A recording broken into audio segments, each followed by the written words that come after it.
Assalamualaikum Hidayah, boleh kita mula? Waalaikumsalam, Puan Intan, boleh? Kita boleh mula sekarang. I hand on the speak to the Dr. Nabiha as moderator today. Okay. Hello. Okay. Assalamualaikum and a very good afternoon. Welcome to the webinar, Pandemic to Endemic, Staying COVID Safe in the Dental Setting. This is organized by Department of Pediatric Dentistry and Orthodontic, Faculty of Dentistry, Universiti Malaya. Today, we are honored to have Yang Berbahagia Professor Dr. Yung Zulina Zubairi, Associate Vice Chancellor in Global Engagement, Universiti Malaya, to be with us today. Professor Dr. Zamri Razi, Dean of Faculty of Dentistry, Universiti Malaya. Associate Professor Dr. Wei Mangchet, Head of Department of Pediatric Dentistry and Orthodontic, Faculty of Dentistry, Universiti Malaya. Thank you for taking your time to be with us today. On behalf of the organizing committee, I would like to express our gratitude for your participation in this webinar. We are honored to have participants from various institutions, locally and internationally. Some are from Ministry of Health, local and international universities. Thank you so much for your support. I will quickly go through some points to note so we all have a seamless webinar experience. In order not to disturb the course of the webinar, please kindly mute your microphone and switch off your video. This webinar will have two sessions. First session will be a sharing session by our speaker, Dr. Azliza, followed by open forum by our panelists. And we are very fortunate and it's a great pleasure to have such a great lineup of panelists to share their knowledge and vast experience with us. I just want to remind you that the link for the certificate and feedback will be shared at the end of this webinar and will be emailed to you once the certificate is ready. To begin our webinar today, I would like to invite Yang Berbahagia Professor Dr. Yung Zulina Zubairi, Associate Vice Chancellor in Global Engagement, Universiti Malaya, to give a welcoming speech. Thank you. Thank you very much, Moderator Dr. Nabiha, for the kind introduction. Bismillahirrahmanirrahim. Professor Dr. Zamri, Dean of Faculty of Dentistry. Professor Dr. Siti Adibah Osman, the Deputy Dean for the Postgraduate. Associate Professor Dr. Nur Intan, the Deputy Dean for Undergraduate. Associate Professor Dr. Firdaus Hariri, the Deputy Dean for Research and Development. Associate Professor Dr. Siti Mazlifah, the Deputy Dean for Clinical. Our distinguished guest, Dr. Azliza binti Datuk Zakbar from the Ministry of Health. Our distinguished speakers, Associate Professor Dr. Kranti from MASA, Dr. Tengku Fazrina from the UITM, Dr. Nikla from the IMU, Dr. Norma from USM, last but not least, Dr. Nur Shafina from University Malaya. A very good afternoon, everyone. Ladies and gentlemen, it is my great pleasure to congratulate the Department of Pediatric Dentistry and Orthodontics on organizing this sharing session and open forum, and to welcome all guests and participants from the Ministry of Health, public as well as private universities and private practices.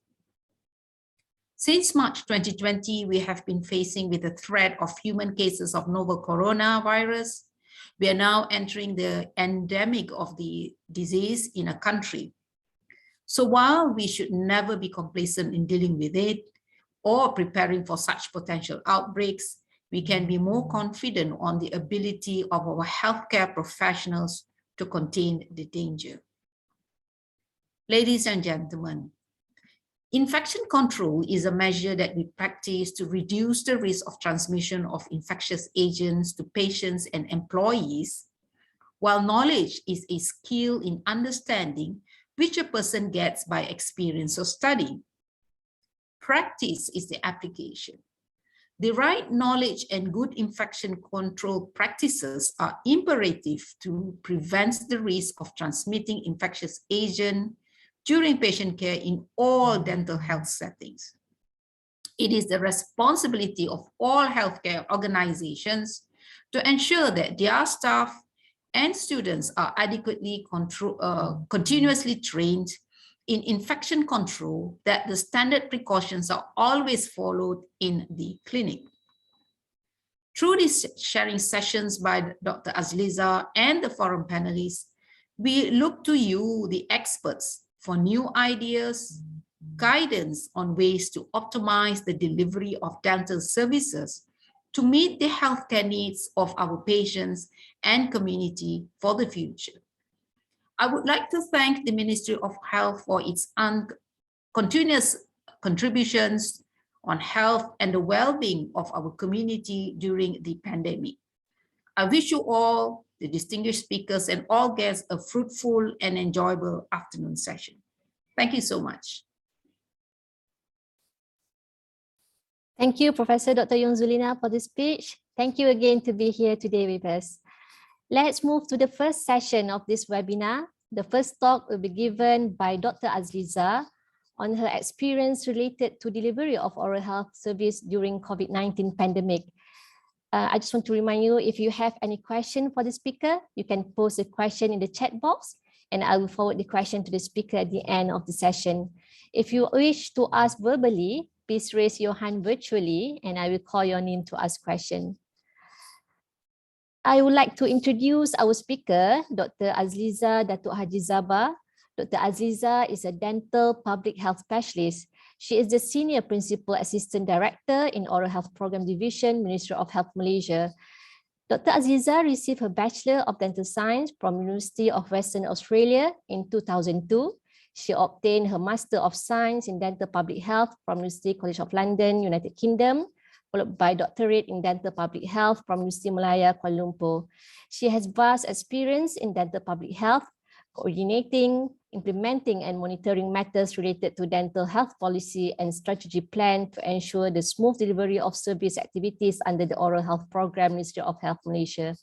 She is actively involved as a speaker for dental undergraduate and postgraduate students regarding oral health policy and National Oral Health Plan, and as working committee member guidelines related to delivery of oral health service during COVID-19 pandemic.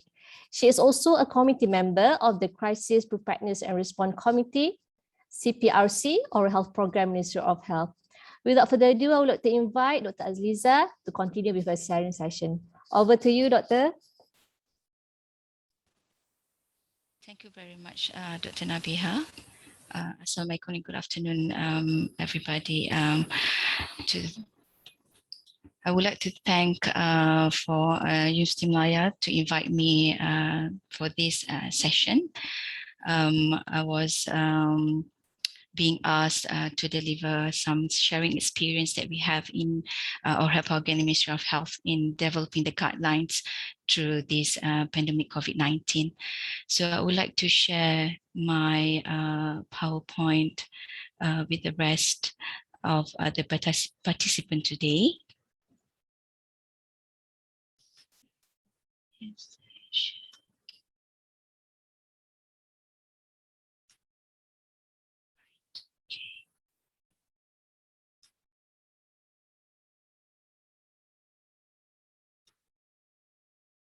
Okay. So I was given a topic to talk about the sharing experience that we have here in developing the guidelines on COVID-19 in the Oral Health Program, Ministry of Health, the sharing experience through this webinar, Pandemic to Endemic, staying COVID safe in dental setting. So this is basically my presentation's content. I'll talk about very brief, like one slide on the COVID-19 chronology, and then the big why, such a concern that this pandemic have an effect into our dental delivery.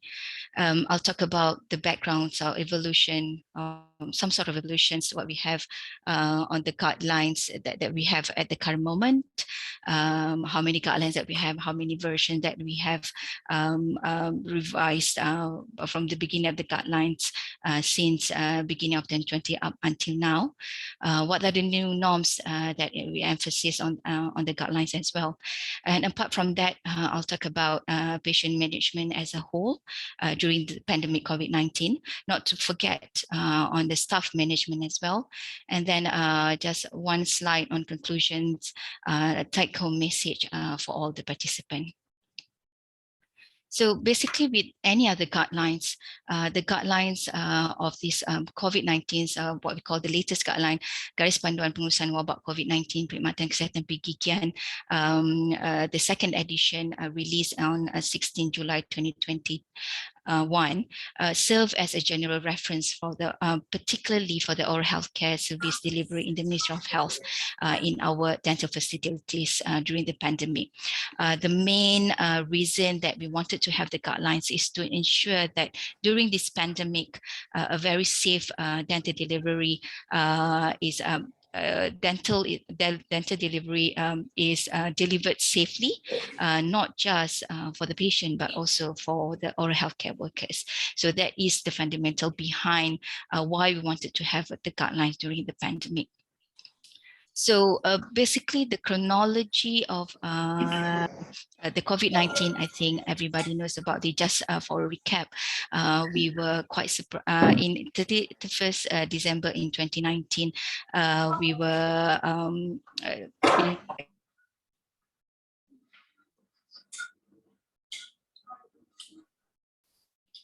Dr. Azliza, boleh unmute balik tak?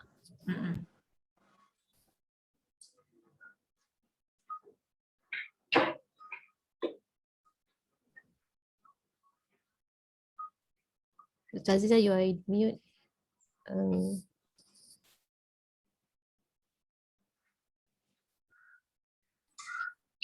Did I unmute the whole time or just during that particular? Just for a few seconds. A few seconds. All right. Okay. That's a shock a bit. Hang on. Okay, so back and then on the 7th January, the Chinese authority identified this new type of coronavirus, 2019 nCoV. 21st January, we have one confirmed case detected in Malaysia, and that it was the start of the first wave. At that point, we have like 1 or 2 digits for a couple of months. And then 31st January 2020, WHO declared it's an outbreak. That is a turning point in which every country take the virus seriously and starting to drafted guidelines to curb the spread of disease in each country. In February, 22nd February in 2020, we have the second wave outbreak to somewhere 2 or 3 digits daily cases.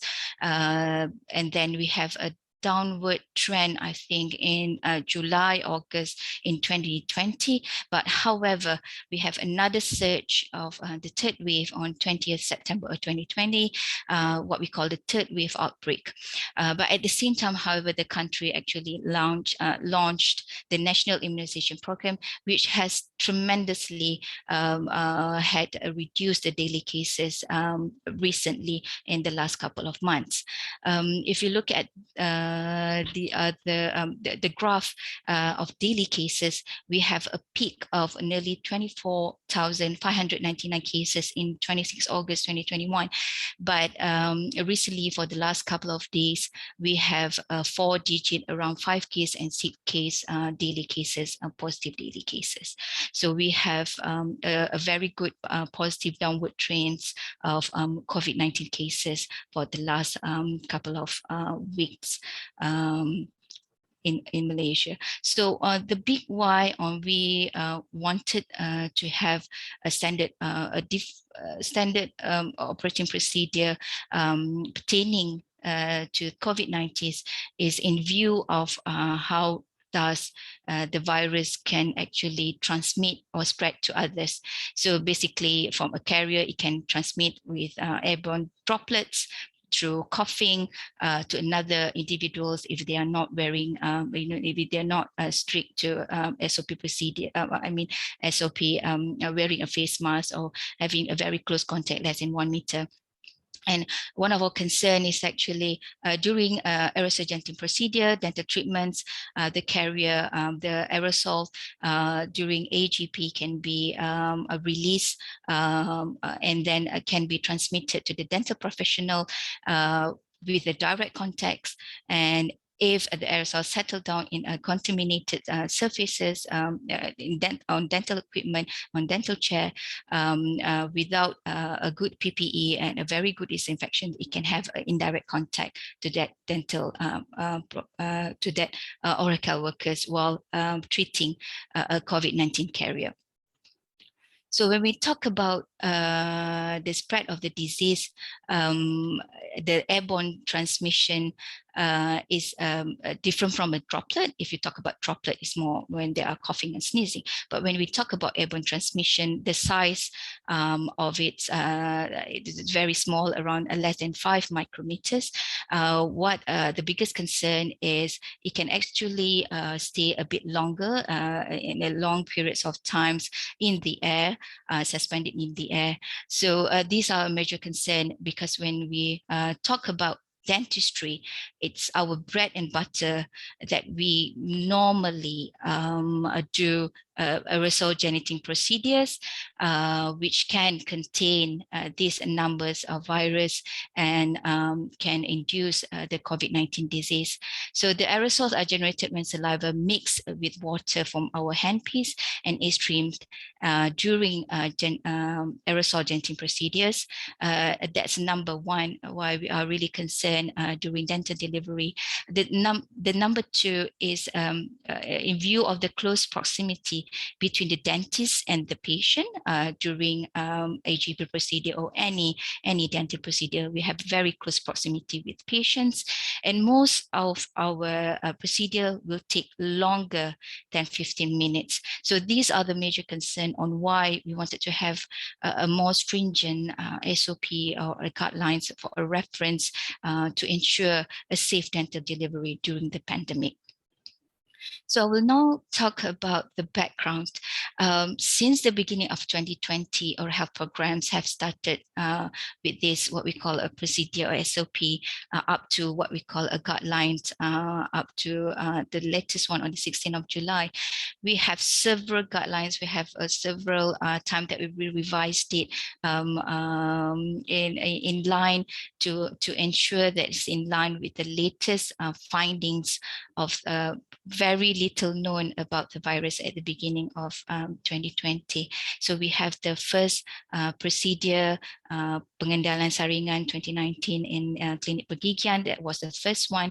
And then we have a proper guideline called Garis Panduan Pengendalan Isu Berhubung Penurunan Jangkitan Wabak COVID-19 di Perkhidmatan Pergigian KKM.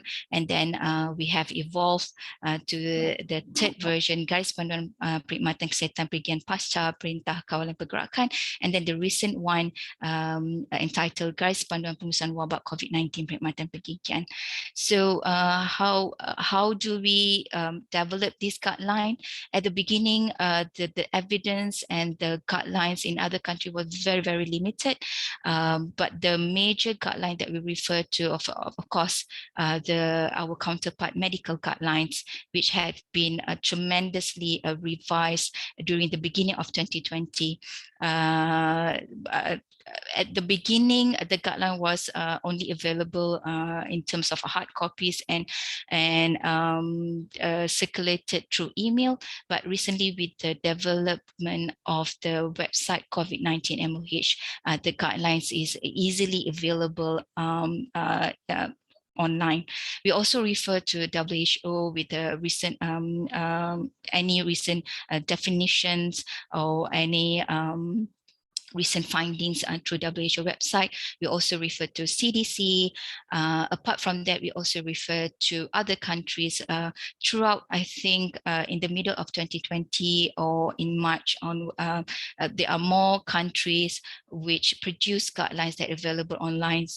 So we can, we refer to I think New Zealand, Australia, UK guidelines to ensure we are actually in line with whatever the SOP or procedure that had been practiced practiced in other countries as well.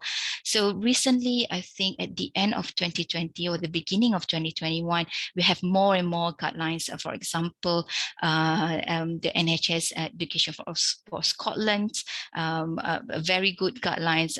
They did a good rapid review of certain mitigation, certain procedure that we can refer to as well. So these are the reference that we refer to in the development of the guidelines. So I'll be talking about very minimal on the evolution of the guidelines that we have. So we started off what we call, I wouldn't say it's a proper guideline. So at the end of 2019, when the announcement of the beginning of that, the new virus in Wuhan, China, and we developed what we call a standard a procedure, a very minimal procedure, because very little known about the virus at the beginning, and even the medical counterparts, they do not have a proper, I would say, a proper guidelines to refer to. So at that point of time, the SOP was looking into if a patient comes to your clinic, how would you know they have been infected? So at that point of time, we just simply triaging patient.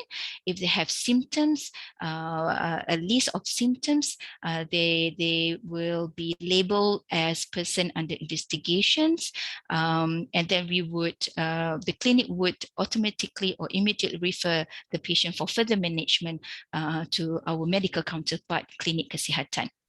So at this point, we only emphasize on screening and triaging patient upon arrival, looking into sign and symptom and also their travel history, and then further refer them for further management of through Klinik Kesihatan. But for this particular patient, we postpone dental treatment. We do not, I think we immediately, because very little known about the virus at the point of time, that if the patient comes in with a slight criteria, if they feel the criteria that in line with the medical guideline at that point of time, we immediately refer the patient for further management at Klinik Kesihatan. We don't even do any clinical examination for the patient. So with this guideline, with this SOP, we have several versions of this SOP, because at that point of time, the medical also have been revised their guidelines regularly to be in line with whatever WHO announcement at the beginning of the COVID-19 series in the beginning of 2020. So like that alone, we have like 4 versions between the duration of January up to March 2020. But it was very difficult because very little evidence and very little reference that we get referred to. Subsequently, we develop what we call a more proper garis panduan or proper guidelines. We established a committee to look into it. It's initiated, I think, a day or like a few days before the first MCO announcement, in which it was in March 2020 that we ended up working from home. So we struggling trying to develop the guideline while we are still working from home. And bear in mind that particular early March or early February, online using Google Meet or WebEx or Microsoft Teams were very unfamiliar. So it was actually discussing through WhatsApp. So the discussion was through WhatsApp, and however we managed to develop the garis panduan pengendalan isu berhubung penularan jangkitan wabak COVID-19 di Perkhidmatan KKM. So this guideline basically, we have a 3 version of this guideline, proper guideline. At this point of time, we have declared that we only going to do only emergency procedure and postpone all dental elective treatment. We have a list of of emergency procedure and selective elective treatment based on different specialty listed in the guideline. We emphasize on strict PPE. We postpone all outreach and also school dental service. At this point of time, we introduced the new norms in dental clinics, limiting patient coming to the clinics, promoting physical distancing, promoting face mask wearing, and also promoting hand hygiene. So between 18 March up to April 2020, we have 3 versions of this guideline to be in line with our medical guideline as well. And any new findings or new development in WHO and other countries as well. So this is basically how we announced it through our media social platform, be it Facebook or Instagram, on telling the patient that sorry, at this point of time, you're going to be triaged. Then after triage, if you don't have any sign and symptom, you could be registered. And then upon examinations, we can only offer you emergency, unfortunately. So we have a list of emergency cases with number 1 up to number 8. So these are basically the limited emergency cases that we treat at that point of time. So subsequently, we have and then we have a downward trend of the COVID-19 cases, I think, between June up to August 2020. And we saying that most probably not going to have any more MCO at that point of time. So we developed another guideline, what we call a Guides Panduan Perkhidmatan Kesihatan Pendidikan Pasca Perintah Kawalan Pergerakan Pandemik COVID-19.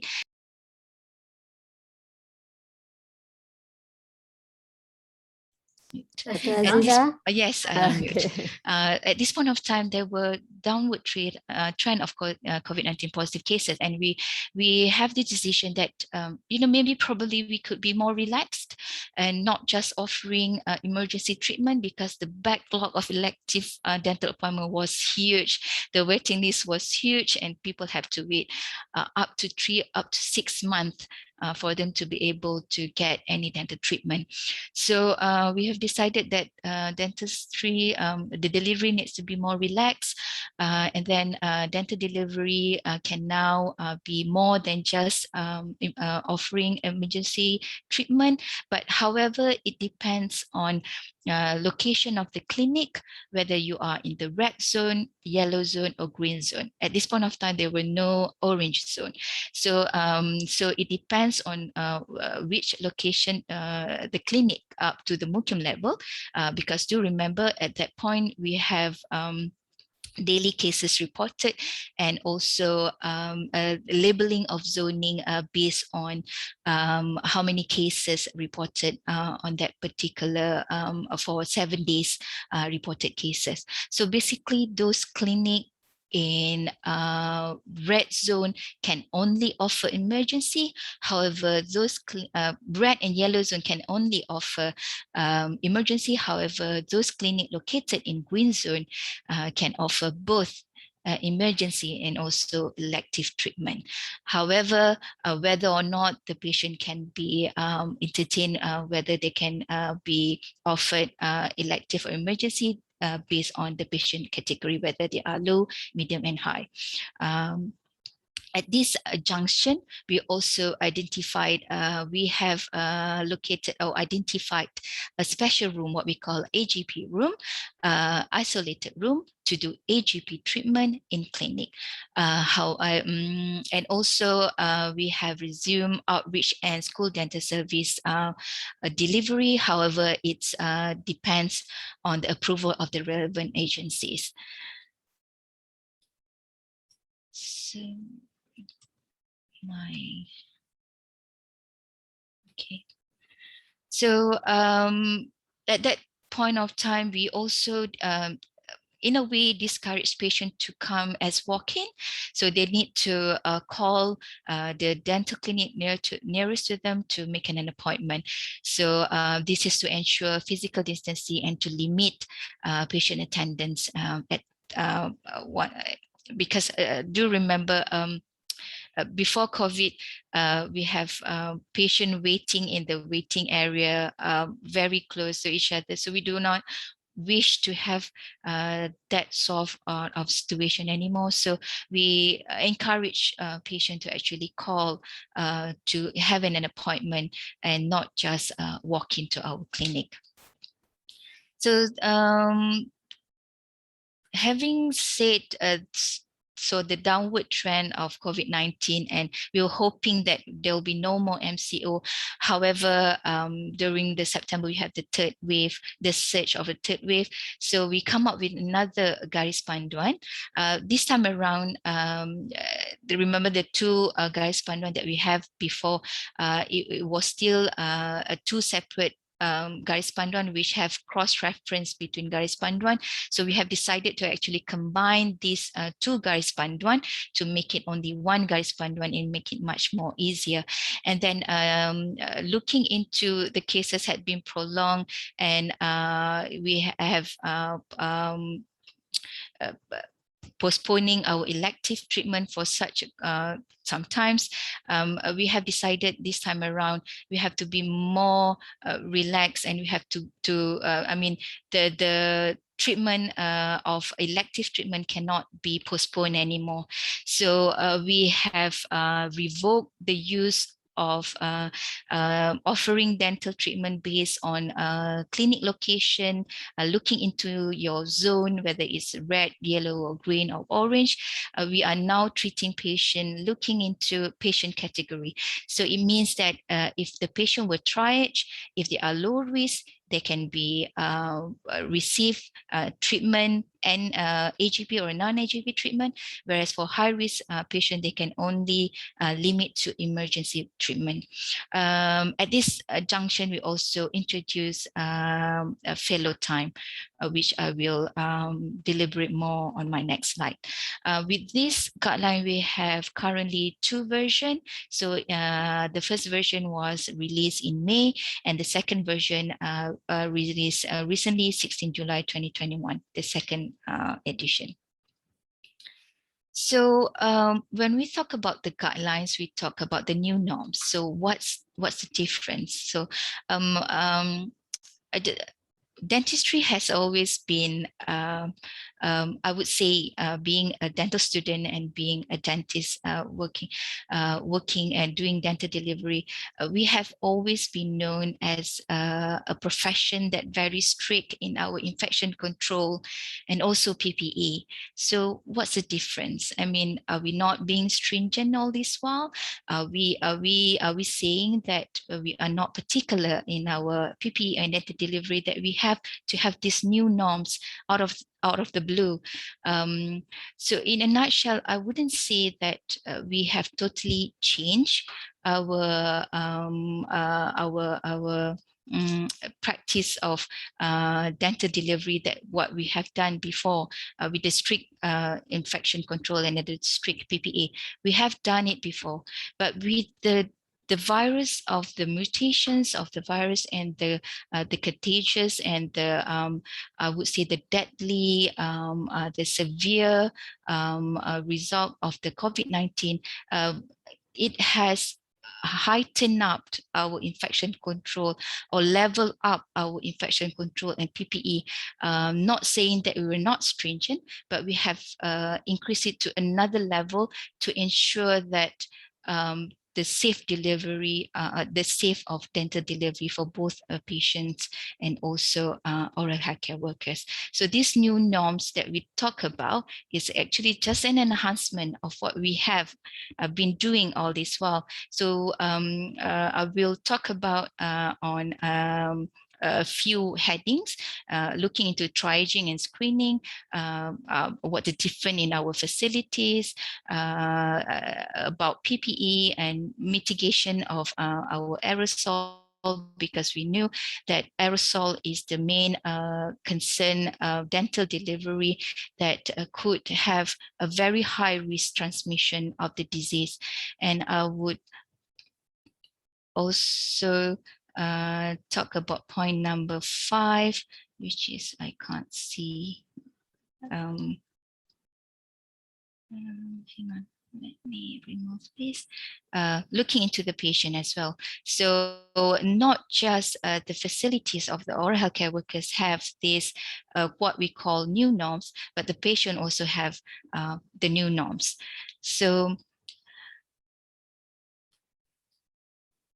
triaging and screening are now being very, very important.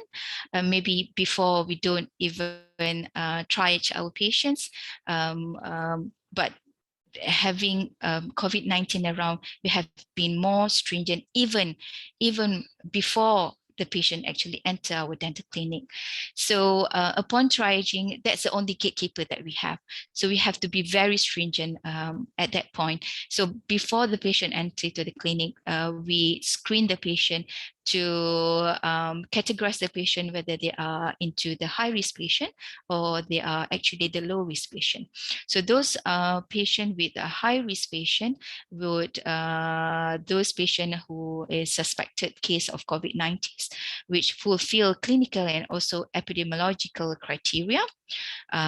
Those SARI patient, probable case of COVID-19, close contact COVID-19 patients, person under surveillance, which is those in a quarantine center or had been quarantined at home, and definitely confirmed case of COVID-19 with diagnostic test, be it rapid test, RT-KAG or RT-PCR test. So these are the patients that we categorize them as high-risk patient. Whereas for the low-risk patient, of course, the opposite of the high-risk patient, they do not meet any or epidemiological criteria, or for example, any probable case or person under surveillance with a confirmed negative test with no sign and symptom after 10 days, with also considered as low risk patient, or any of infected or positive COVID-19 have already recovered and discharged from COVID-19 pathway, meaning they have discharged from hospital or they have been discharged in terms of they have been completed quarantine. They can also be in the low risk patient categories, because the high risk and low risk patient category will determine what sort of treatment that we can offer to this patient.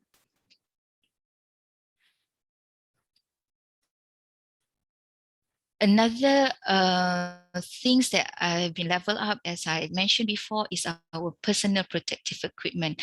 Not to mention that we have been stringent all this while way before COVID-19, but we have been leveling it up to another level to ensure a more safe dental delivery.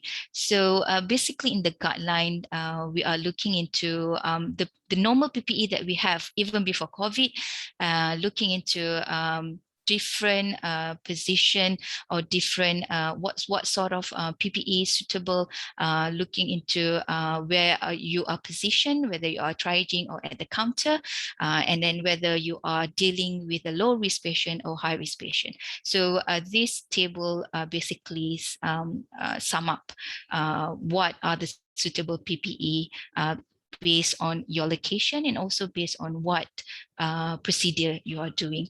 The most PPE I think that had been taken for granted is the eye protection face shield or Google. In view of, I would say this is the most, I wouldn't say most neglected, but something that some operators choose not to use it, because we have our own data in oral health program looking into any oral health care workers being infected with COVID-19. We have a surge, I wouldn't say a surge, but increasing trend of what we call a breakthrough infections, where our oral health care workers can be infected with COVID-19. But after analyzing and looking at the data, most of these COVID-19 positive oral health care workers are mostly from community risk transmission rather than dealing with patient. Out of certain number of these healthcare workers being reported, very minimal had shown that they have been contracted with positive COVID-19 when dealing with patient. In fact, we have no or non-cases have been reported while handling patient. Our major concern, of course, handling aerosol generating procedures. We have so far no cases reported of COVID-19 transmission or COVID-19 positive due to handling patient, especially during AGP. But we do have cases, 1 or 2 cases, less than 10, I suppose, up to between I think March up to October this year. We have less than 10 cases. We have affected COVID-19 when handling patient. But when we do the analysis, we have noted that these cases, one of the cases that I would like to share is the patient was informed positive, and the operator was positive after handling the patient. And upon investigation, it was found out that there's a breach of PPE of standard SOP, which the operator didn't actually have a face shield while clocking the patient. So I then another case, same case, a breach of SOP, which again, not having a face shield while clocking or having conversation with the patient or clocking. So I couldn't emphasize more on the importance of having the face shield while you're clocking patient. Upon investigation, we do noted that the transmission happened, or the operator was infected because there's one breach of SOP, and there's also an episode of incident that patient while clocking was taking off their mask, or there's a breach of the SOP. And I would like to emphasize that strict PPE and infection control is very, very important, regardless whatever the procedure that you are doing. So I would like to emphasize on the stringent PPE while doing any procedure when handling patients is very, very important. So in view of the recent guideline, we also have decided not to, we also have recommended not to use KN95 anymore while doing AGP procedure. At the beginning of 2020, when there's a limited supply of N95, there was an emergency use authorization of KN95 at the beginning of 2020. But with the recent enough supply of N95, KN95 is no longer recommended for AGP procedure. Having said that, there's also a question marks of the KN95 claims of the 0.3 microns, 95% filtration. But however, it wasn't tested or certified or regulated. That is why there are no KN95 no longer recommended for AGP procedure. And FDA also have revoked the emergency use authorization and oversight in June 2021. So in short, KN95 is no longer recommended to use for any AGP procedure, starting from the latest guideline in 16 July 2021. So looking into facilities, again, I would like to emphasize what's the difference before and after COVID-19. If you can still remember, I do still remember when I was in doing clinics in my times, we can have a very nice surgery with, you know, if you are dealing with PITS patient, you would have your surgery with, you know, little toys around the surgery just to make it more appealing to the patients. You would have in your surgery your clocking patient, doing your in spite of just procedure, you do a lot of stuff in your surgery. You fill up your patient card in your surgery. There'll be tons of reference book in the surgery. The surgery is actually full of documents to refer to. We do have things, unnecessary thing in the surgery, but in the view of COVID-19, there was a tremendous 360 degrees declutter of the surgery. But when we talk about surgery now, we are solely talking about a room that you focus on just doing procedure for your patients. So things that are necessary, such as documents, patient cards, were were removed from the surgery, and any necessary material documents were removed from the surgery. So the surgery is now looking more and more like surgery, and you more focused on delivering your procedure to the patient. And we also emphasize on the four-wall concept surgery. Bear in mind, in the dental facilities in Ministry of Health, we do have open concept surgery without any partition or separator in between dental units. So with the COVID-19, what's the difference before and during the COVID-19 is we encourage of this four-wall concept surgery. And then apart from that, we also have designated flow of patient and personnel, in and out flow, a designated flow. And more, we emphasize on the importance of a good ventilation in the surgery to ensure there's some air changes in the surgery. So we emphasize on if you don't have, if the surgery do not have ventilation, we propose exhaust fan. If the surgery have poor ventilation, we propose an EDU, air decontamination unit, to actually increase ventilation in the surgery. Referring to some of the guidelines on ventilation, we believe that we have actually all this while have been have a good proper ventilations in our surgery. It's just that with the COVID-19, we have we give the ventilation more and more attention. So having said that, the new norms of the new facilities.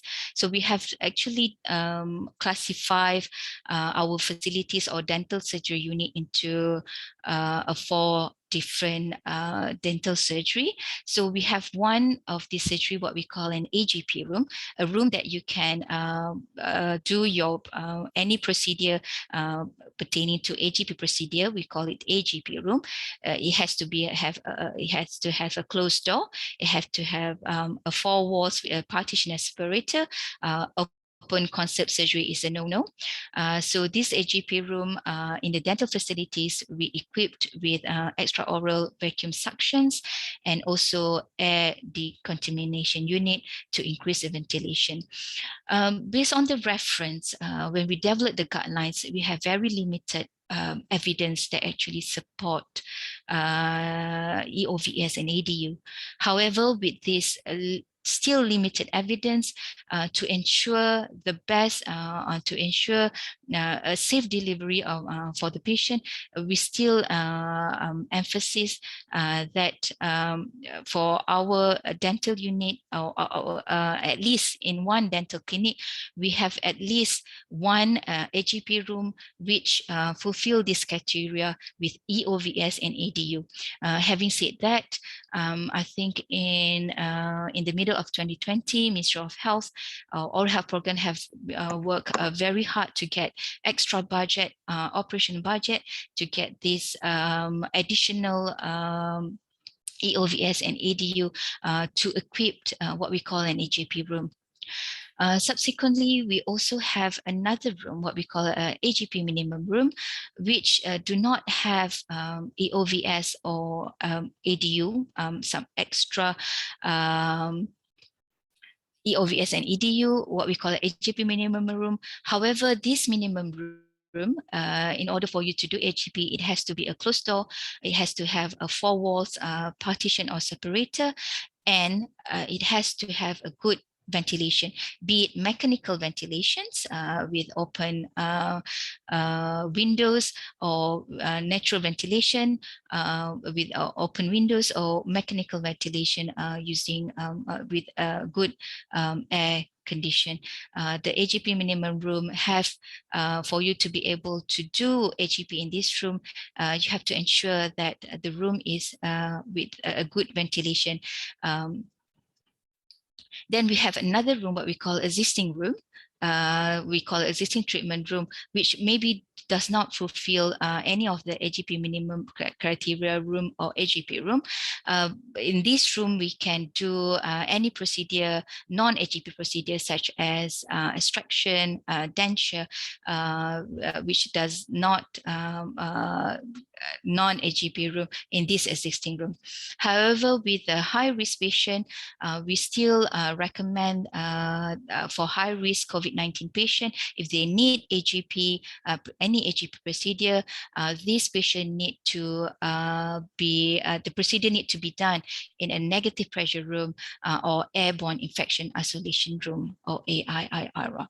So these are the different 4 facilities that we have in view of what we call a new norm facilities for to ensure safe dental delivery during the pandemic COVID-19. So apart from having facilities with 4-wall concept, good ventilations, we also introduce the mitigation of aerosol to ensure that any aerosol produced can be mitigated, so it will automatically reduce the risk of transmission. So we have introduced pre-procedural mouth rinse using hydrogen peroxide or povidone iodine for those patients wanted to undergo AGP procedure. 10 milliliters of the solution for 15 to 30 second mouth rinse before they spit it out. We do encourage, it's a must to have a high vacuum suctions while doing aerosol dental procedure to reduce the risk of transmission. The use of rubber dam, again, to reduce the aerosol productions, and also with the use of extraoral vacuum suctions, and again to reduce the production of aerosol at the point of during patient treatment and during AGP procedure. So these are a few of mitigation that have been proposed in the guidelines to reduce and also to reduce risk of transmission during COVID, during dental delivery. Another procedure of the Fallow Time that had also been introduced to ensure the room is actually safe before we introduce another patient coming into the dental surgery. At the beginning of the guidelines, there were very limited evidence or limited reference, what we call this Fallow Time or downtime after you are doing AGP procedure. So at the beginning, the few of our guidelines, we have make it maximum up to 60 minutes Fallow Time. It means that when you have done your AGP procedure, you let the airborne or aerosol settle for about 60 minutes before you can do normal disinfection post-op procedure. However, with the recent guidelines, with the recent reference, we have reduced the Fallow Time from 60 minutes to a minimum of 25 minutes up to 45 minutes. Well, however, it depends on the room ASH, air circulation rate. It depends and also on the type of procedure, AGP procedure that had been done. So we have set it to a minimum of 25 minutes up to 45 minutes of fallow time.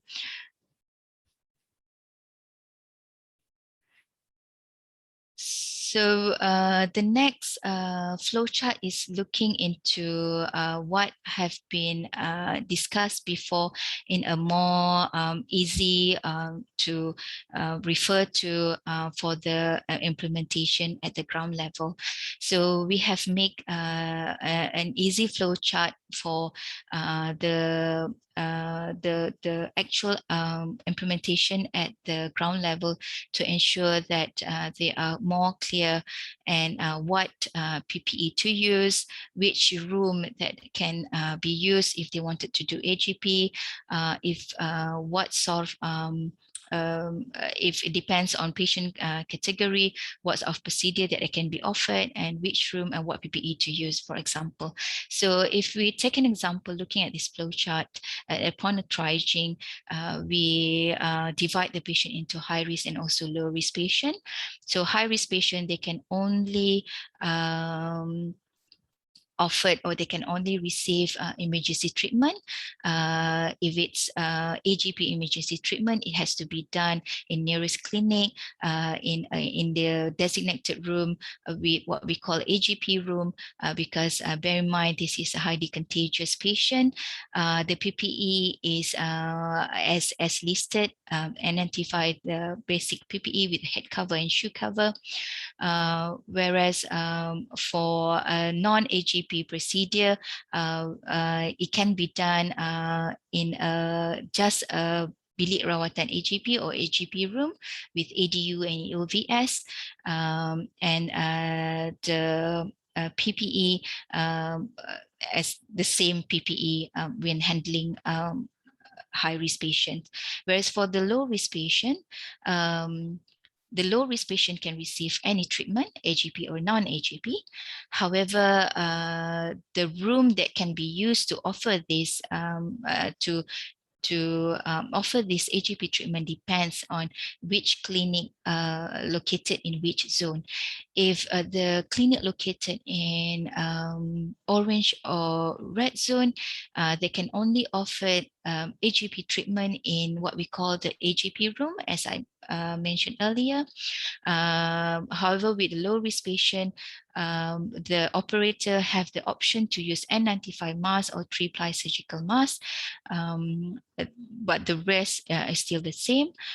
Whereas for the AGP procedure in those clinic located in a green and also yellow zone, they can have an option to do AGP in the minimum AGP room, which do not have EDU or EOVS, as long as it has a good ventilation.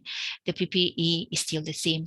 Whereas for the non-AGP treatment for low-risk patient, they can do the treatment in the existing room that they have. So this is basically the summary of the flowchart. So when we talk about the new norms for the patient and the facilities, we also have to be very stringent for the patient as well. I think in the second year of the COVID-19, patients are more aware that what the SOP, what the requirement that they need when they come to a dental clinic. So we also have outlined in the guideline that the patient must wear face masks at all time except during the procedure, and if they need a company that limited to only one. We encourage hand hygiene, encourage frequent hand washing or hand sanitize. We do not encourage walk-in. You need to call or do an online appointment. And for the payment, we make it clear that if the dental clinic have cashless payment, that patient encouraged to do a cashless payment, or if for the patient to bring exact amount for them to pay. This is to actually minimize patient time during at the registration counter. So these are the new norms for the patient if they wanted to come to the dental clinics. So having said all the new norms and dental facilities, I would just like to share what happened during an example if the patient comes to the clinic, what we call a patient management. So basically, when we ensure that the patient are being called for their appointment, and then we also call the patient before the appointment to make sure that they come for their appointment. And upon arrival, patient need to scan their Masajatra, and then we have to check their Masajatra for their low risk or high risk. And then the patient will undergo triaging and screening for their temperature to ensure they do not have fever, they're not feverish when coming to the clinic. And apart from that, we also tried the patient asking them all the question in the declaration form to be positive and ensure that they are actually a low risk patient entering dental clinics. So this is the declaration form. We practice the physical distancing in the waiting area, and the PPE is for the healthcare workers located in the registration counter. We make sure they have face shield, face mask, and a good PPE or at the registration counter. And this is an example of a non-AGP room. As you can see, the room is now decluttered. Only those essential items and materials are in the surgery nowadays. No more documents to refer to, no more clutter with soft toys or anything in the surgery anymore. So the non-AGP room, what we say, is more relaxed. So this is an example of non-AGP room. This is an example of AGP room. As you can see, there's EDU located near the dental unit. We also have the EOVS, extra oral vacuum suction, that can be used when deliver AGP. So this is an example, the usage of EOVS and the usage of rubber dam, which in line with the guideline.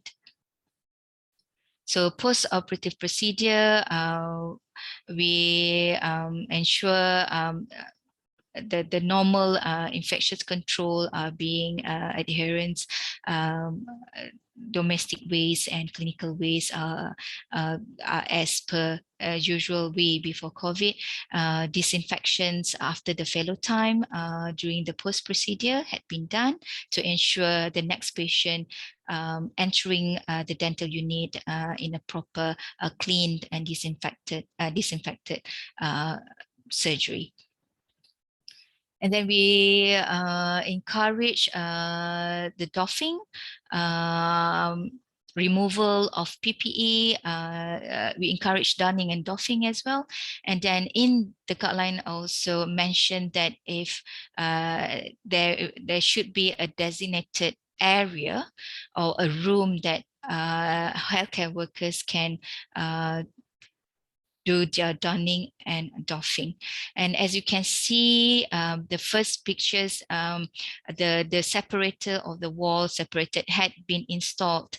The wall is not there before this, but as the pandemic and as the guideline, the surgery had been ensured to have that four-wall concept surgery. So after the procedure, we ensure there's a dedicated line to transport contaminated item to ensure there's no cross infection from contaminated item to a clean area. So apart looking into the patient procedure, we look into the staff management, because we do agree that staff have to be low risk as well for them to be able to treat patient. And then we do not wish that staff, high risk staff or staff in the high risk category go and transmit any COVID-19 to patients. So staff management is important as well. So with the vaccinations roll out in 24th February 2021, all of our healthcare workers had been vaccinated. We do have a very low percentage that are not vaccinated due to medical condition and due to refusal. But with the recent announcement of the JPA, with the data to tape announcement, we have aggressively asking our healthcare workers to be vaccinated. Very, very small percentage, less than 1% are still not vaccinated. However, we are in the middle of ensuring that all of our healthcare workers are vaccinated to ensure they are also at the low risk. And bear in mind, vaccination is also important, that if ever any of our healthcare workers, because they are dealing with a very high risk transmission of dealing with AGP, they are also a high risk to get to be infected. So we are very, very aggressive on getting them vaccinated to ensure that if ever they get infected, they will have very minimal side effects or very minimal signs and symptoms. So to avoid any bad or if they get infected. So we ensure that all our care workers are vaccinated. We do have in the guidelines on what to do if you are infected.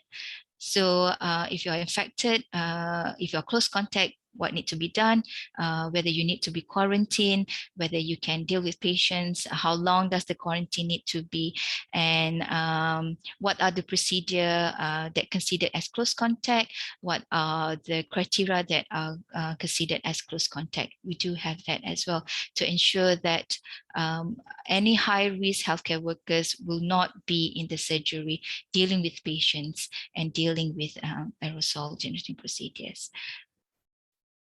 So in conclusions, I would like to say that the disease can spread through small droplets, nose and mouth when infected person, when very close proximity, wearing a mask without a face shield. So that is the fact. And the other fact is people can still catch the disease from an infected person who only has a mere cough and does not feel ill. It means that if you get infected, if you are asymptomatic or you have a mild symptom, you can still be contagious. The worry about is asymptomatic patient, because upon triage, they are considered as low risk patient if ever they do not fulfill the if they are asymptomatic, it means that they do not fulfill the clinical criteria and also the epidemiological criteria.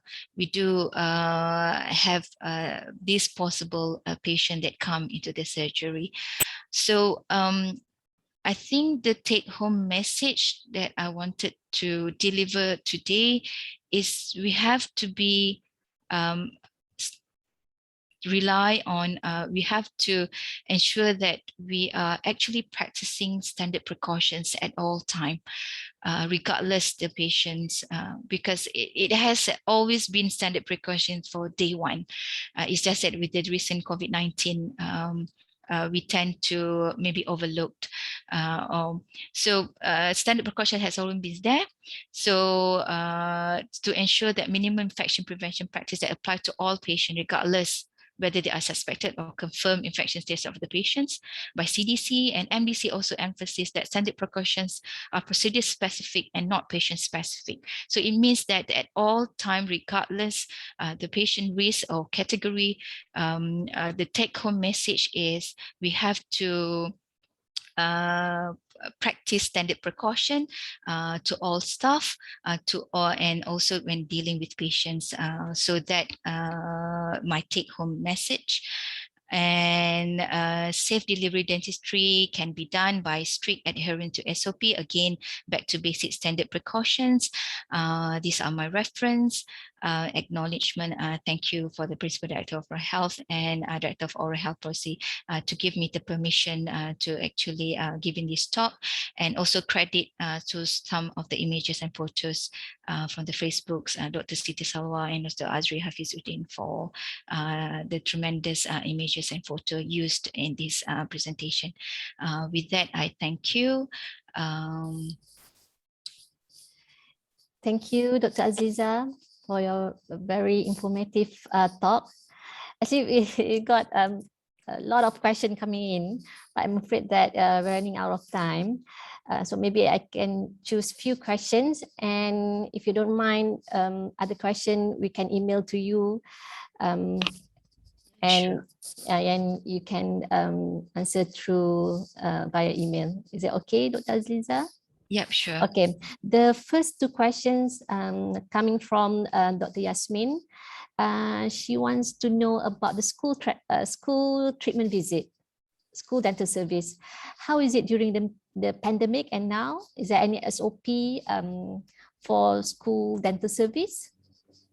Okay, at the moment, as I mentioned before, we have postponed our school dental service, but in regards to the downtrend of COVID-19 cases, we have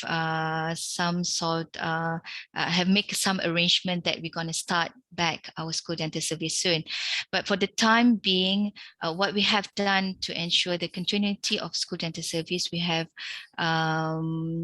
actually identified any students that need some dental treatment to be referred to our nearest dental clinic to get any elective or dental treatment. We have a few states have done that, and we do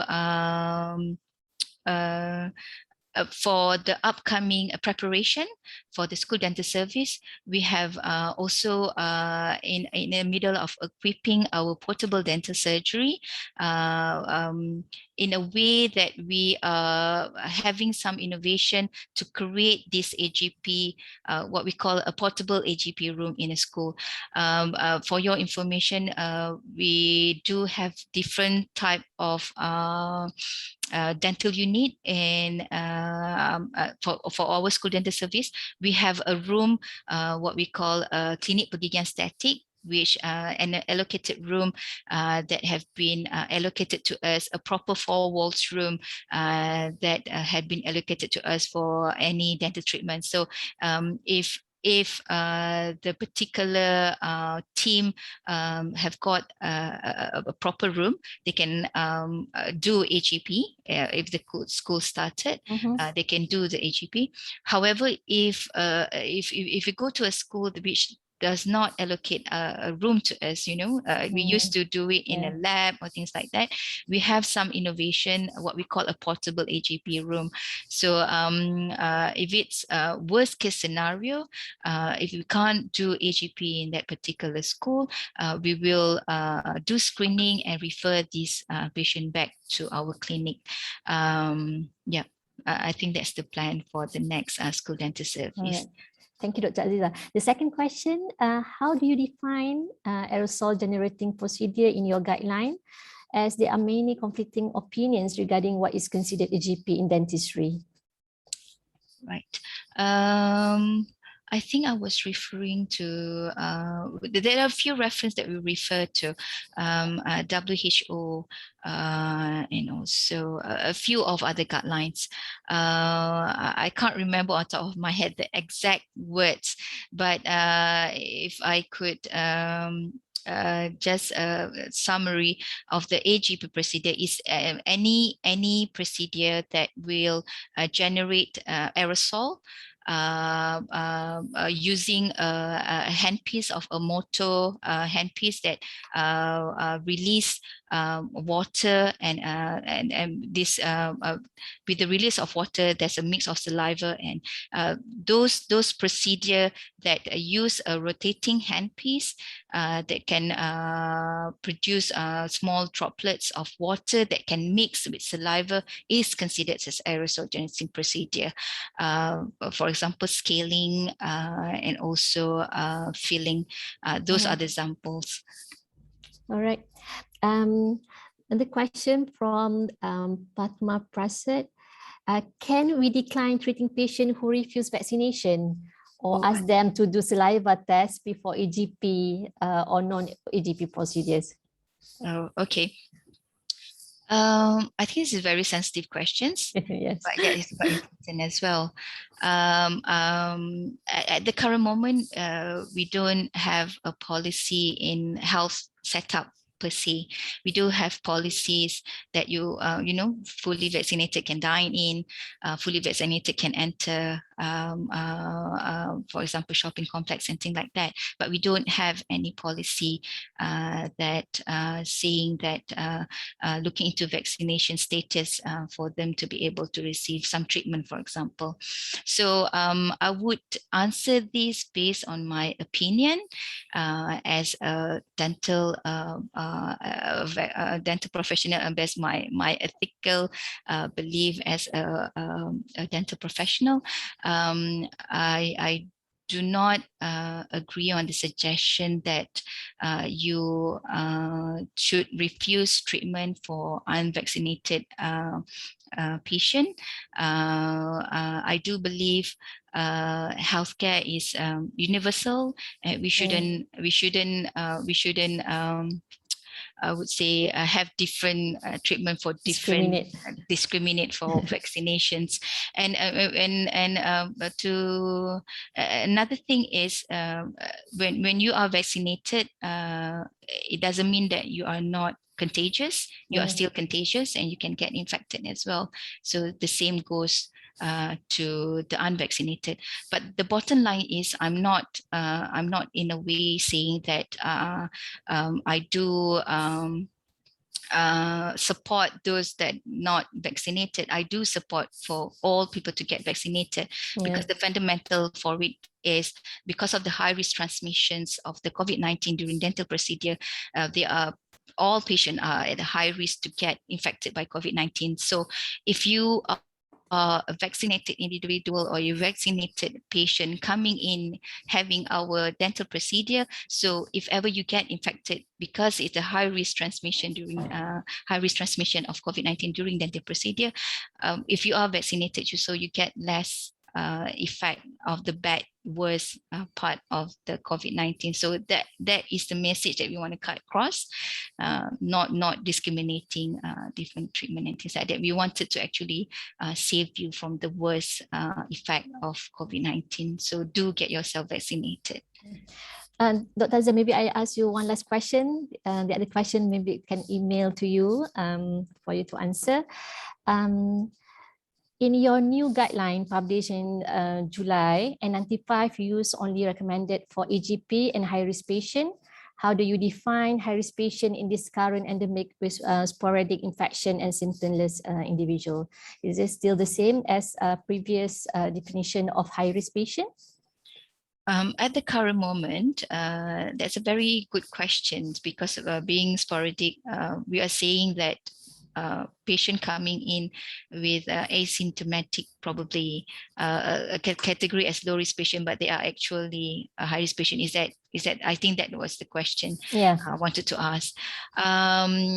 We are at the current moment with the existing guidelines, we do say that you use N95 for all for AGP procedure in where if your clinic in a red zone or orange zone, meaning there a surge case in your area. But having said that, we do at the current moment revising the guideline, looking into like the webinar was saying, pandemic to endemic. So we are actually proposing for the N95 not just for high risk patient or high risk located clinic, but we are pushing for N95 to be used on all ATP procedure, which is the highly risk transmission. However, it's in the middle of a revising of the guidelines, but this is what I can share with you, what we are planning for the future endemic situation for the country. All right, thank you so much, Dr. Aziza. I think that's all from for now. I'm sure that all participants have learned a lot from you today. Thank you again for very comprehensive presentation. Okay, for your information, Dr. Aziza also is one of our panelists in the open forum session. We'll see you in the next session. And Dr. Aziza, if you still have questions, you can do so during the open forum. With this, I would like to invite Dr. Wafa to continue with the next session. Over to you, Dr. Wafa. Okay, Roger, Dr. Nabiha. Okay, thank you, Dr. Nabiha and Dr. Azliza for the very interesting presentation. Thank you for, I think all the participants, are very honored to have you here to share all the informations with us. So without further ado, we're going to start our second session, is the forum. I hope everyone is well, okay, and still with us, still very, a lot of energy and still so semangat, right, to continue the forum sessions. And I'm Dr. Sharifah Wadia Awafa. I'm from the Department of Pediatric Dentistry and Orthodontics. Okay, it's my pleasure to be the moderator for today's session. And so before the forum begins, allow me to introduce our panelists for today. So we have Dr. Norma. Okay, Dr. Norma is a specialist and lecturer in Orthodontics Unit, School of Dental Sciences, University Science Malaya. Dr. Norma also obtained her Master in Orthodontic M.Orth in 2013. She was appointed as Orthodontic Units Coordinator from December 2013 until present. So welcome, Dr. Norma. Assalamualaikum and good afternoon. Yes, how are you today? I'm fine, thank you very much. How's everything in Kelantan? Okay, good, fine. Good. I hope the case traffic is good. It's not so busy because I think everyone wants to collect to Kelantan once the border is reopened. Currently, yes, currently the traffic also quite heavy in Kelantan because most of the outside Kelantanese, I mean, slowly come back to see their parents or their relative, right? Yeah. So, but hopefully that we keep practice the SOP so that the cases are, I mean, that it's not increased highly, all right? So Yeah, thank I'm you very sure much for the invitations as well. Yes, thank you for accepting the invitation. Okay, and then I move on to our next panelist. This panelist is very dear and very close to my heart. I would like to welcome Dr. Shafina. She is one of our periodontists here in University Malaya. She obtained her specialist qualifications from University of Manchester, and she had also served as the chairman of the Infection Control Committee in Faculty of Dentistry Malaya from University Malaya from 2020 until 2021. I would say she had done a very good job. Well done, Shafina, and welcome as well. Okay, Assalamualaikum. Thank you very much for the kind introduction. Okay, our next panelist for today is Dr. Tengku Fazrina, Tengku Muhammad Arif. Okay, Dr. Tengku Fazrina is a senior lecturer in Faculty of Dentistry, University Technology Mara, and she pursued her specialist training in prosthodontics at Faculty of Dentistry, University Malaya. Okay, and has been registered under the National Specialist Registrar She underwent her fellowship training in maxillofacial prosthodontics and oral oncology rehabilitation at Royal Liverpool and Broad Green University Hospital and regional head and neck cancer in Entry University Hospital, Liverpool, United Kingdom under Prof. Dr. Chris Butterworth in 2014. Assalamualaikum, Dr. Fazrina. Waalaikumsalam, Dr. Wafa. Nice to see you and welcome to our forum today. Yeah, thank you for your kind invitation. Welcome. I hope you are well. Alhamdulillah. Okay, thank you. And our next panelist is Dr. Nikla Subia Andista. I hope I pronounced your name correctly. I'm very sorry if it's not correct. All right, okay. So Dr. Nikla, she is a senior lecturer from School of Dentistry, University International Medical University, Malaysia, IMU. She has published in various papers. Okay, I think her CV is very long. I couldn't read, say everything out. And then she also actively giving so many lectures, I think, in Malaysia and also outside of Malaysia. And she has many experiences working in many dental schools in Malaysia and also in Indonesia. Yes. So welcome, Dr. Nikla. Thank you very much for the invitation. I'm honored to be here. Okay. Thank you once again. And we also have the Associate Professor, Dr. Kacharaju Kranti Raja.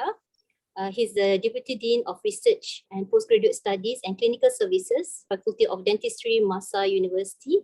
He graduated from the Manipal University, India, and completed his postgraduate program in Conservative Dentistry and Endodontics at NTR University of Health Sciences, India. Associate Professor Dr. Kranti has been serving as Deputy Dean for Research, Faculty of Dentistry at Masa University for the past 5 years and appointed as Senate member as Masa University. Hi, Associate Professor Dr. Kranti. I think I've met you last year. You were our external examiner. Yes, I had the honor to be here. Yes, it's nice to see you again.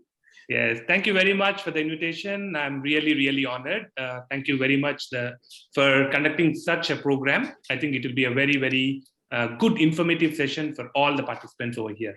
I would like to congratulate UM actually for a wonderful session. And I think Dr. Azliza was so comprehensive. I think we have not much to discuss anymore.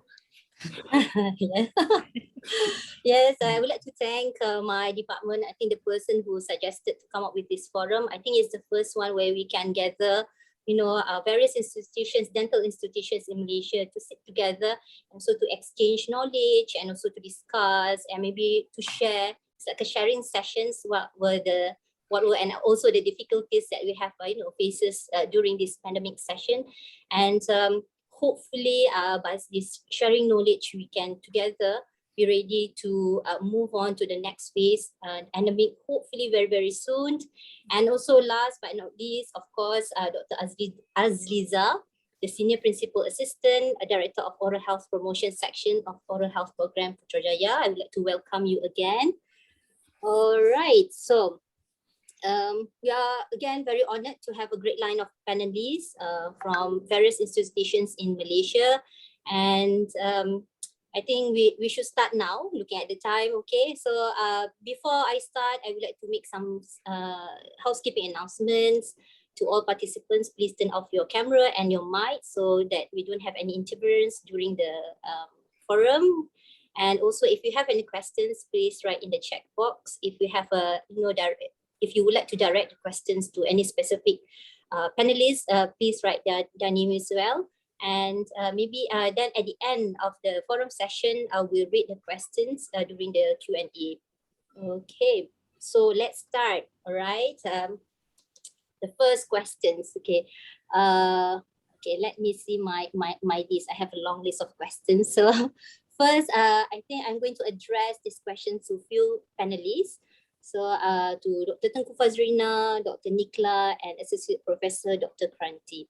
So I would like to know how is your organizational structure in handling COVID-19 matters? So do you form like a special task force, or you already have this infection control task force before the COVID-19 pandemic hits us, or you had to form like a new one?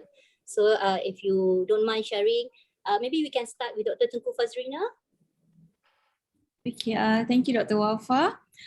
So particularly on the organization structure for handling COVID-19 in our university, UITM itself, for the faculty, we already have our a few committee within the faculty itself, such as our SOSHCO, which is the Sub-Occupational Safety and Health Committee.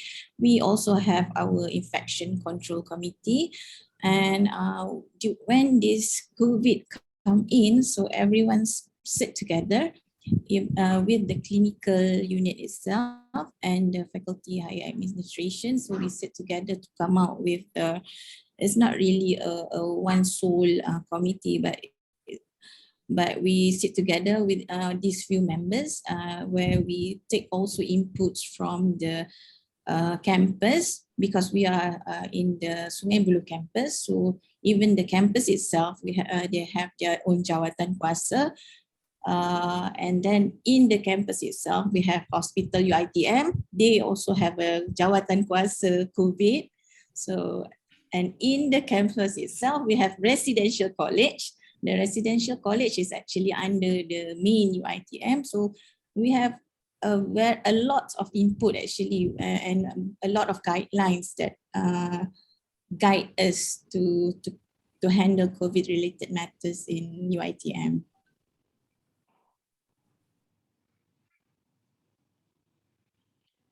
Dr. Wafa, I think Dr. Wafa, I think you are mute. Oh, sorry. Thank you. So did all this task force, or committee set together to discuss and come up with only one, since if there are too many, people handling it might be a bit confusing. Yeah, so the faculty the faculty will collect all the guidelines and evidence and put together. If it's like student related, we also have to consider inputs from the residential college. If in regards to the COVID patients, we have to consider the inputs from the hospital.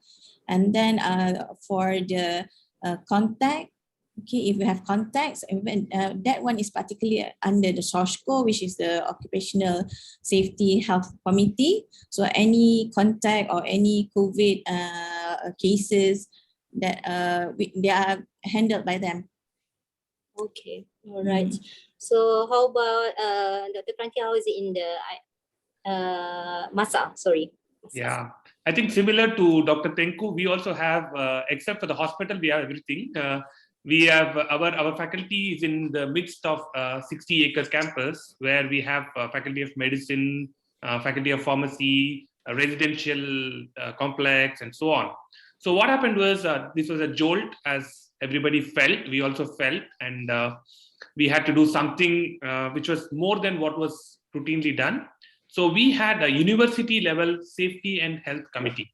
So this was chaired by the Deputy Vice Chancellor of academics, and we had very too many meetings, in fact, to make sure that everything is in line. So what happened was they made a lot of representatives from various faculties. So from our faculty, we had representation, and we looked at each faculty as a unit. I mean, we had an overall organizational structure where we formulated the guidelines and SOPs for the campus itself. But we also understood that each faculty has got a different set of requirements, especially as Dr. Fazlina mentioned, that Dr. Aziza mentioned, our dentistry is a different ball game, and we are really, really close to the patients. Our regulations were a bit more stringent, if I have to say, because ours was the only faculty where we had a lot of visitors coming in the form of patients. So other faculties were more towards students and staff, but ours, when slowly we relaxed a bit of SOPs for patients to come in. So that was a major challenge for us. So this structure was helping us to formulate the guideline, and faculty gave the input. Together, we made a proper guideline for faculty of dentistry as well as for the campus as a whole. So this safety and health committee was responsible for delivering all these instructions to everybody time to time. Yeah. Okay, thank you again for sharing from Masa. And I pass to you, Dr. Nikla. How about is it in IMU? Yeah, in IMU, at the university level, we have what we call it crisis management committee. And then in school level, of course, we have a school management committee. And the school management committee will report to the crisis management committee. But in the school management committee, the dean already, just, assigned a few people in the school to be in the task force to develop the guidelines, the new guidelines for to prepare for the clinical students to come back to campus later on. So yes, during that time we had a lot of meeting, lot of reading, lot of everything, because everything is uncertain, like what Dr. Aziza mentioned, right? So everything in the guideline is, everything is like interim guidelines, interim guidelines, right, Dr. Azriza? Exactly. Yeah. So yeah, we follow up with that, and then we always follow what report to the crisis management committee if we get some close contact or casual contact, what should we do for the students, or especially for the students or for the staff, and in the school. Yeah, I think that's in IMU we had that committee, Dr. Wafa. It's very interesting, the name crisis, Yeah. because Sounds we so were in scary. crisis, yeah. But then is this crisis committee or something is newly formed, or you already had it before? No, this is the newly formed. Okay. Previously, we have what we call it health and safety occupational committee, but from the the vice chancellor wants to have some kind like like task force for the university level. Yeah, something like that. Yeah. Yeah, we should thank the one who suggested the word crisis. Very it sounds so important. Yeah, yes, true. It is important actually, Dr. Wafa. Yeah, it's very important. We were in crisis. I mean, the guidelines keep on changing. Correct. New things every day.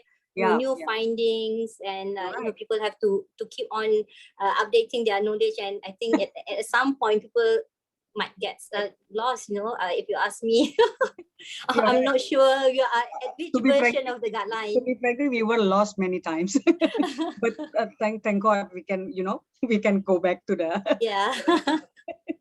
Okay, so I'm going to move on to the next questions. Okay, so again to Dr. Nikla, right? So just now you have your you have formed your crisis task force. So what is the reference guidelines? Because like Dr. Azrida was saying just now, they were referring to WHO, and other guidelines as well. So how about is it in IMU?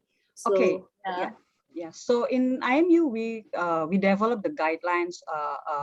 Of course, the references will be from the MOH at that time. Yeah, MOH of Malaysia, and also CDC, and then also ADA, and then also from NHS, and some from NUS also from Singapore. So many guidelines that we try to compile, and then we try to adopt which one is suitable for our situation with our facility, and then even from the MOH, we follow everything, like you have four guidelines at that time, Dr. Azliza, like the first one is the from pergigian, for the service of pergigian, and so we follow up that the guidelines from MOH properly, like until we develop the guidelines. It's not only from the guidelines from other country,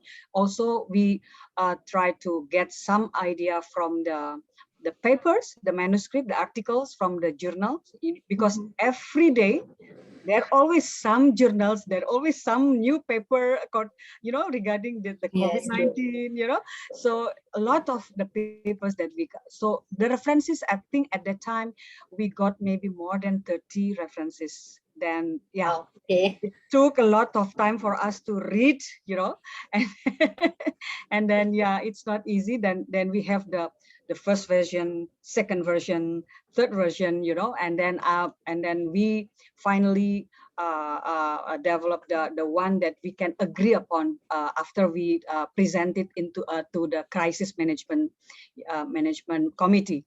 So after we develop the first version, we go to the crisis management committee. Before we go to crisis management committee, of course, we have to present into to the school management committee, and then to the next level is crisis management committee. Once they approve, then we can only publish to the students and the staff. Yeah. Okay, I have questions. Do you know how many versions of guidelines that you have? I think 5 versions. Yeah. Okay. 5 versions. Yeah. Anyone else here from the panelists who has more than 5? Oh no, okay. So IMU has the most. Okay, I think we should thank all the all the individuals who has involved in coming out with the guidelines, because it's not an easy job. Agree. It's a very big responsibility. I mean, to ensure the safety not only for the staff but also in the university, it involves the students. And I really applaud everyone who has involved in coming out with your own local guidelines.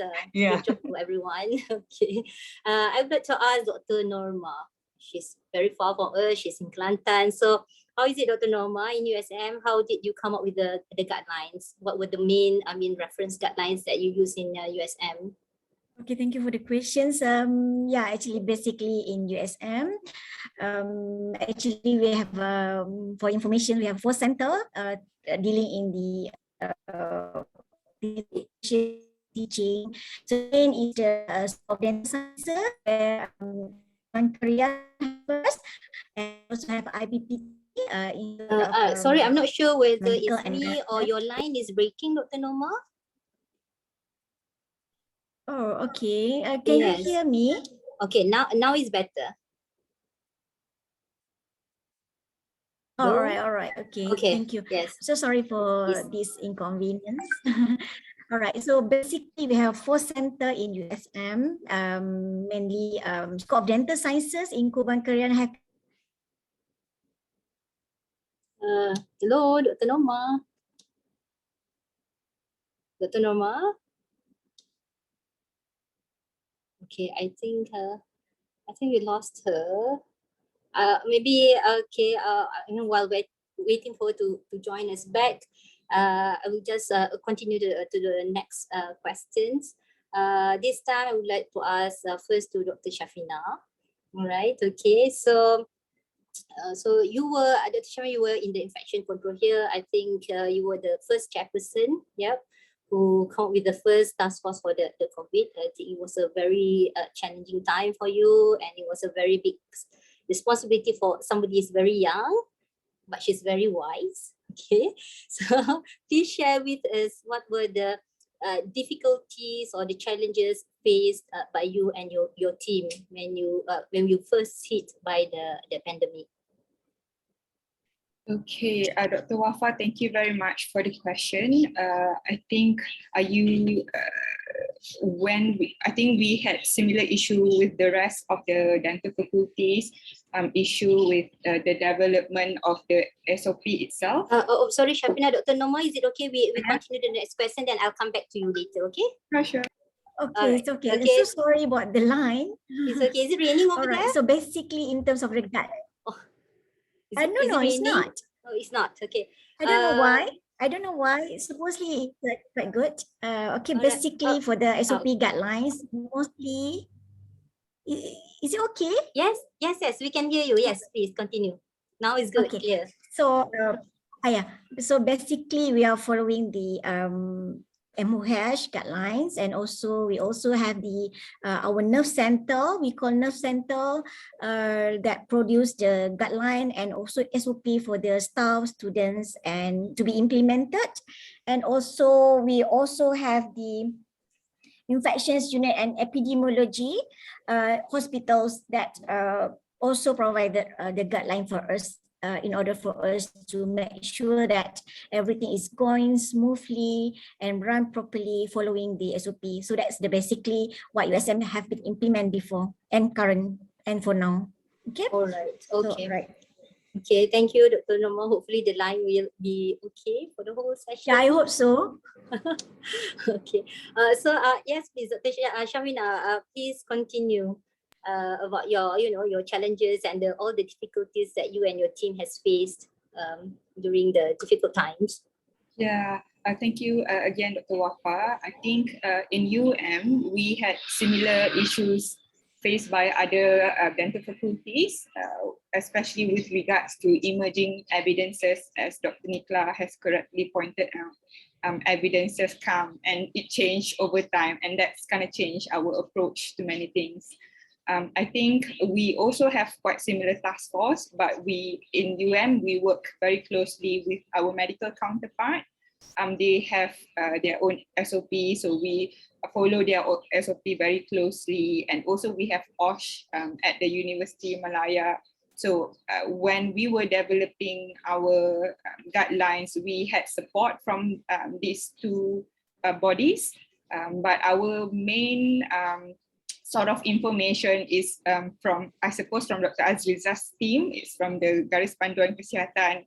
We also use guideline from the NHS, but we also add on from the Scottish guideline. I think that's how we sort of stratify the use of PPE at the faculty. I think the usage of PPE at is, I think, slightly different from KKM because we are using the basis from the Scottish guideline.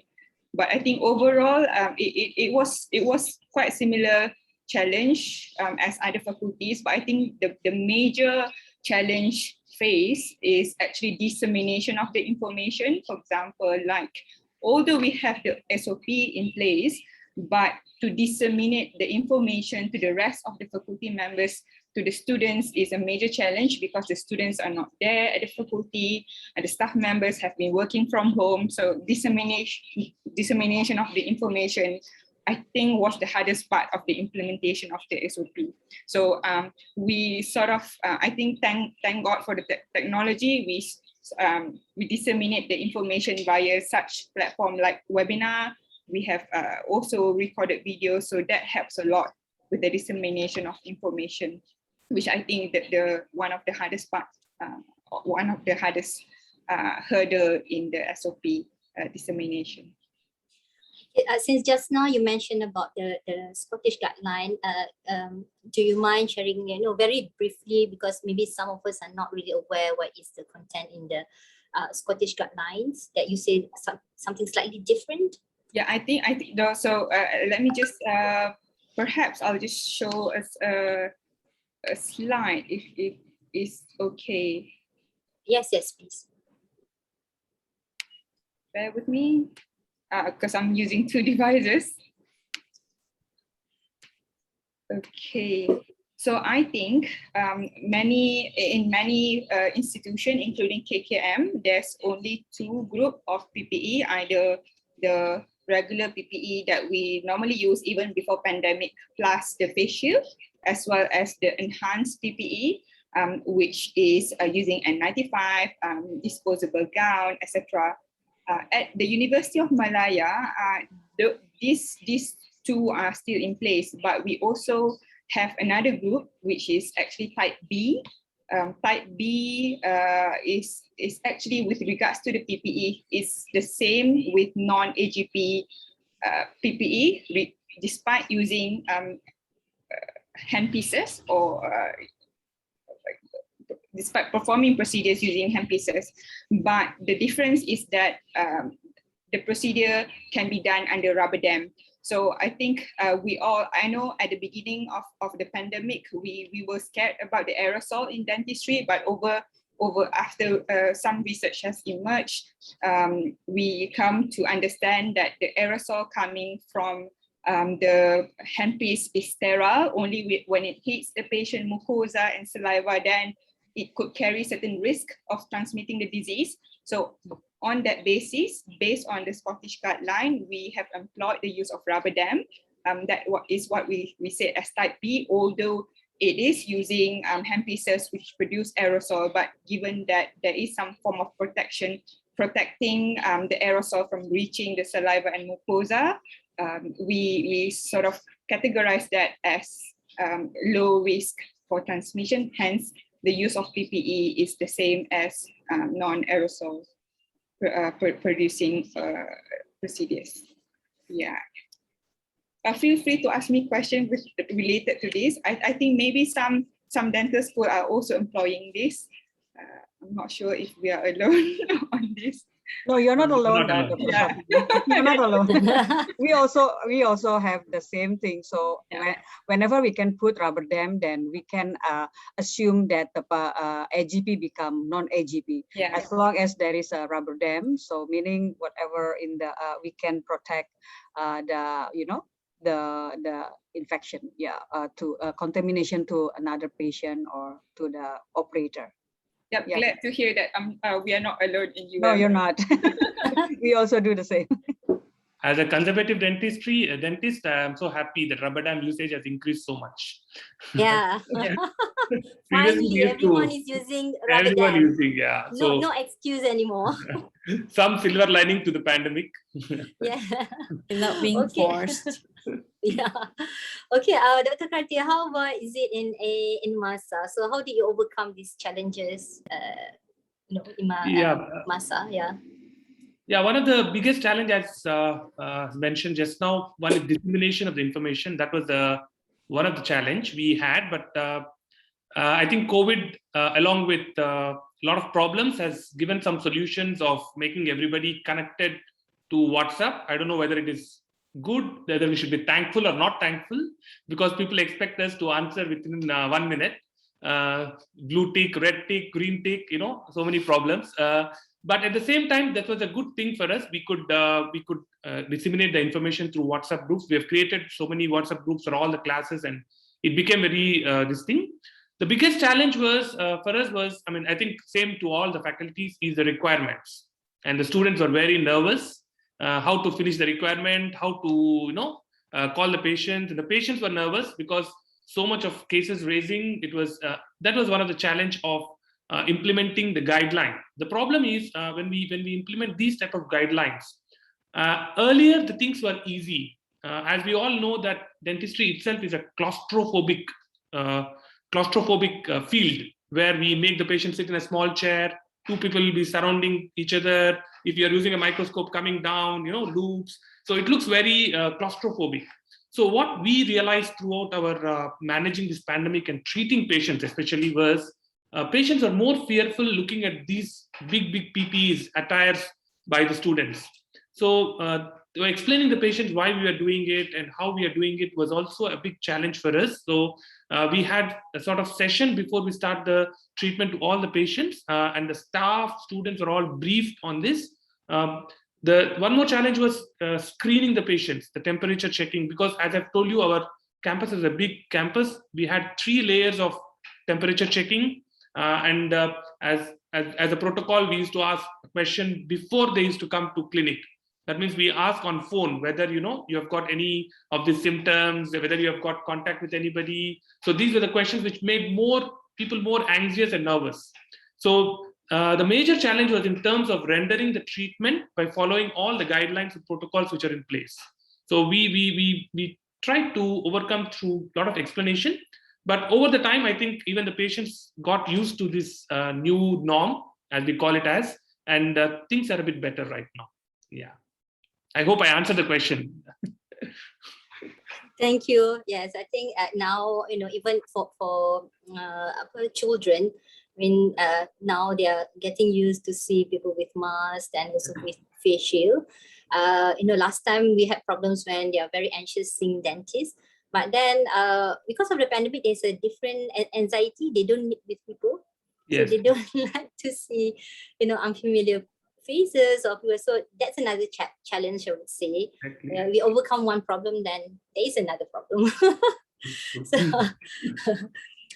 Moving on to the next question. So, I mean, the usage of PPE is very vital during this pandemic. You know, everyone everywhere starts asking for so many PPEs, and at some point we have a shortage of PPE. Not only in Malaysia, I think even the mask is even at the different parts of the world. So, I would like to ask, how do you know? Dr. Nikla in IMU, Dr. Norma in USM, and also Dr. Azriza in KKM. How did your institutions overcome this shortage of PPE problem? Yeah. It's me first? Yes, please, Dr. Nikla, yes. Go on, yes. Okay. All right. So, Alhamdulillah, we don't have that kind of problem so far because, to be frankly, we have a good manager, you know, in Oral Health Center. I was the head of Oral Health Center at that time, and once we know that we have planned to bring the students back to the campus, we know what we have to prepare, and then we know that we have to have that PPE and everything and extra. So the manager always have two options of the distributor for the company to provide the PPE, and she always have like you know, just say maybe this PPE only for like 4 weeks. So she always you know, order for 6 weeks. So if there is some, you know, if in 4 weeks the PPE is almost, you know, finished, then we still have 2 weeks to prepare, to order. So just say there is some delay. So she have 2 weeks to, you know, the window time to get the PPE from the company. So if this company cannot get back to her in time, so she will go to the second company. So we have that kind of things. So it's not only depend on one company. So we have at least 2 companies to depend on, you know. So which one comes, which one can provide our need for the PPE. That's what Yes, we are doing. oh, sorry. Yeah, I do agree with you. It really needs a very good manager and very efficient management Yes. in terms of the distributions of PPE, because it's not and all the time going to have lack of supply. Yeah. And it's very vital because we have to use it every day. Yeah. And, you know, if we don't have enough PPE, then eventually we actually has to stop, you know, giving, Yeah, you're right. providing service to the patients. And it's not fair. And you know, and you cannot risk our life as well, you know, by risking not having a proper breach protocol of the PPE. And if you don't mind, because you know, UM is a public university, so maybe financing is a bit different. I know it's not really in the list of the questions given to you, but do you mind sharing? Do you what the charging of, you know, the PPE to the patients? Do the patients pay? No, we don't. We don't. We don't put that in the charge for the patient. So, what we because we know that infection control is something that for the safety for everyone. So, and then this difficult times, it's we believe it's not fair. If we put that PPE budget into the, you know, patients' charge. There is some discussion regarding that, and apparently, you know, the university, the management disagreed with that. So yeah, so we don't, until today we don't charge the patient with the PPE. Yeah. Okay, wow, all right. I'm sure the patients are very happy to go to IMU. Yeah, like that. So thank you, Dr. Nikla. So Dr. Azida, how was it in the KKM? I think the need of the PPE is much more crucial than us, you know, treating the teeth problems. Yes, in the beginning of the COVID, I think because the restriction movement, not just within the country, but, you know, China cannot coming in, you cannot get out. So the issue was not so much of the budget, but the supply of the actual PPE that we couldn't get. So I do remember first few months of the MCO, we have lots and lots of I would say pelaporan from the state that they are actually doing their own PPE, jahit their own gowns using the material they have, because it just making their own face shield, because there's just there was no supply at all. But I think with the current with the no restriction and China is operating as usual, we don't have that problem anymore. In wise of the budget, we have make it clear that dentistry do have a lot of AGP procedure, and we have very high resumption, and the top management do listen to us, and we have a few budget allocated or increase to our PPE. Same goes to our application for ADU and UVS as well. So yeah, pretty much under control now. Yeah, I think everyone remembers, everyone is in together. I mean, Yeah. the community, they help out. I saw in the news, one of them, they help to print out a 3D printer. He uses his own 3D printer to print out the face shields. I mean, we really owe this to even to all our Malaysian who have really helped us, during the difficult times, and it shows the unity of people in Malaysia. It was so nice, and I think very, very touching. Okay, so better we move on before so Dr. Norma, yes, how was it in USM? Yeah, in USM also is just a similar to Dr. Nicola and Dr. Azliza. So basically, we just order from this company, and some we have made by our own. And also we send, we also made by our own, and some we send the materials to NGO for sewing, make it more cheaper for us rather than we directly bought from the company. And also we also have get donations from the NGO as well, for example Mercy and others NGO. So that's the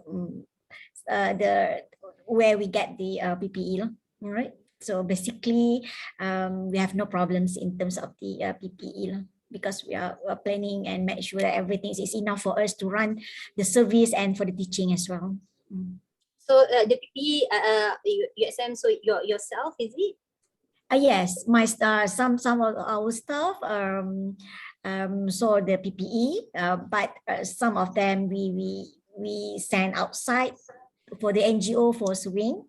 And some we bought from the company, and some we got the donations from the NGO. For example, like Mercy, that's the source of our PPE in USM. Okay. Yeah, I think some of the dental clinics, even because there were much less patient at that time, so everyone bringing their mini sewing machines to the clinic and sewing together.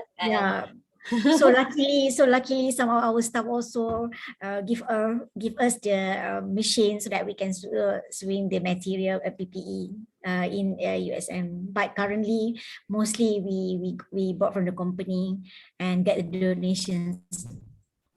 We got a lot of even we got a lot of donations, right? Dr. Shafina, some from the company and also from the NGOs. Okay, and then now the next questions is just now we talking about all this guideline, the SOP, but now we're talking about when this is a special challenge faced by the institution.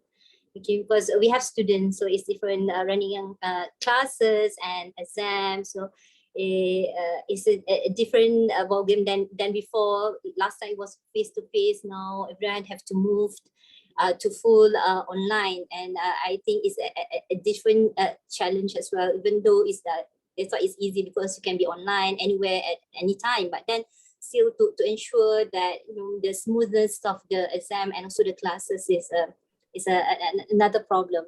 So I'm going to ask the next question to Dr. Shafina. Can you just share with all our panelists how did our clinics? First, I will talk about the clinics. How were the clinical teaching and the students and also the specialist clinic were affected by COVID-19 pandemic? Yeah. Okay. Oh, okay, you're sharing your slides. Yeah, all right. Yeah, I'm sharing my screen because I think it would be nice to depict the changes in pictures. So I think it's clearer. Yeah, thank you, Dr. Wafa, for the question. I think this is a very crucial question given many of us are from dental institutions. I think the changes or how it has affected the running of our clinics is by the way of how we do things. Many of the modifications that we do in our setting, like what have been mentioned in Dr. Azriza's lecture earlier, like temperature screening, patient risk assessment. We are calling patient beforehand, before they even come to the dental faculty. But I think some things that we can see are related to the infrastructure in the clinic itself. We also modify the teaching and learning activities related to the clinic, as well as also how we conduct the clinical session. For example, with regards to the infrastructure, just like what KKM has, they have the 4 walls cubicle. We also have similar sort of layout in our clinic, whereby in the past, the floor plan for the polyclinics will open floor. So there was a risk of transmission of aerosol from one cubicle to another. Hence, that's why infrastructurally we had modified it with similar to what KKM has done. But we don't call this 4 wall cubicle. We call it pods or self-contained dental units. This is based initially, again, this is from the Scottish guideline at the beginning of the pandemic, whereby the 2 millimeter walls in height and also in width is built from the source of the aerosol, and it needs to be around the cubicle, and this sort of optimize the use of cubicle, meaning we can use the adjacent cubicle as well when this cubicle is being used. However, obviously, this is not possible because of structural limitation as well as budget constraint. So some of the clinics still doesn't have these pods. So those clinics were sort of limited to only non-aerosol generating procedure. So this is one major thing that we have done in order to sort of help with the clinical teaching. So yeah, just to depict how our clinics used to look like before, it was an open layout. I think many clinics are still like this. I think UiTM still have this setting, open layout. But now if you come to you will see the 4 wall construction at all cubicles in the clinics. With regards to the teaching and learning activities, in the past, we do face-to-face demo, practicals, preclinical activities, but at the beginning of the pandemic, where we have full MCO, this was not possible at all. So all of our teaching and learning activities related to clinical teaching were moved to online teaching. So we moved to case-based learning in replacement for the clinical session. So we had this including demo and practical. So from the lecturer point of view, we had to sort of squeeze our creative juice as well on how to convert face-to-face demo to online demo. At home, sometimes we even had to bring the instruments used for demonstration at home. I think that was quite difficult, but I think it was a different challenge, but it had to be done. Otherwise, our students were missing out. And this was done on the same platform as we are using currently. And then last modification that we have done is with regards to the conduct of the clinical session. We at the beginning of the pandemic, I think this is during the first wave, when the restriction will relax a little bit, sometimes in June, July, we have been allowed to open 30% of the clinics. So at this point, we only prioritize the final year students to come back to the clinic. So I think these are the 3 major changes that we have done with regards to the clinical conduct at our university. Okay, Tetu. Yes, I agree with you. It was difficult. Everyone had to, relearn and using a lot of technology, and suddenly there's you got to learn how to use all these different platforms, how even different applications to make that online teaching more interesting. And we also have problems with students, with internet problems. So you had to modify and have synchronous and asynchronous teaching. So I never heard asynchronous terms before until last year. Something that I learned as a new academician. So everyone everywhere, we have to have these podcasts and a lot of platforms. And it's very interesting because we never thought that we can actually run an online classes. And I think hybrid is another way to go. And we don't really have to be be physically there all the time for all the classes. And maybe it's time for us even to change the way we teach, and also the way we work as well. So Dr. Norma, in USM, did you continue your undergrad and your specialist clinic in USM? Or you did had to close for some time? Okay, Dr. Norma also is sharing her slides with us.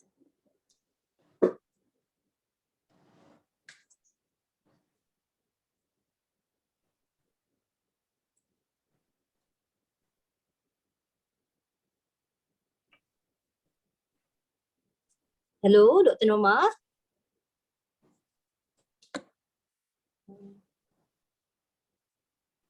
Dr. Norma.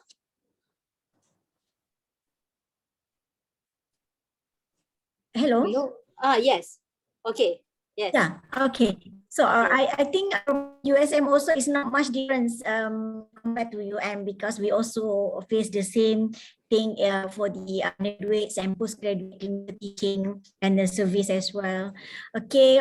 So basically, just to show you the photos for the our clinics and the waiting areas. Okay, so in USM also we have because of the current pandemic, so we need to have a GP rooms that we will build purposely for our students.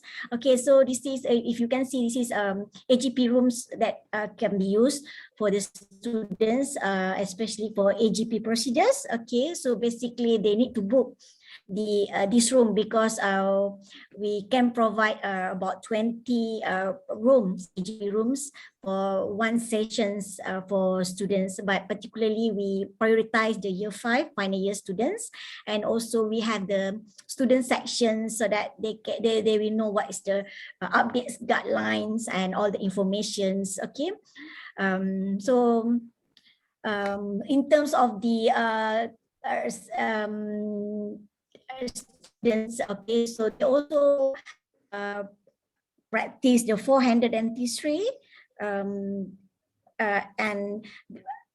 currently, because we also involved year 3 and year 4 also involved in clinic as well, so that before they can enter the clinic, there is a compulsory that they need to seek our what we call the theoretical examinations in terms of the infection control before they can start treating the patient. So that, because we want to make sure that they are safe and apply and follow our guidelines lah. So for those students who are passing this theoretical examination, they can start treating the patients. Okay, that's our strategies to make sure that the students are our SOP and practice a good infection control in order to minimize the risk of the COVID-19 in USM. For the service, basically,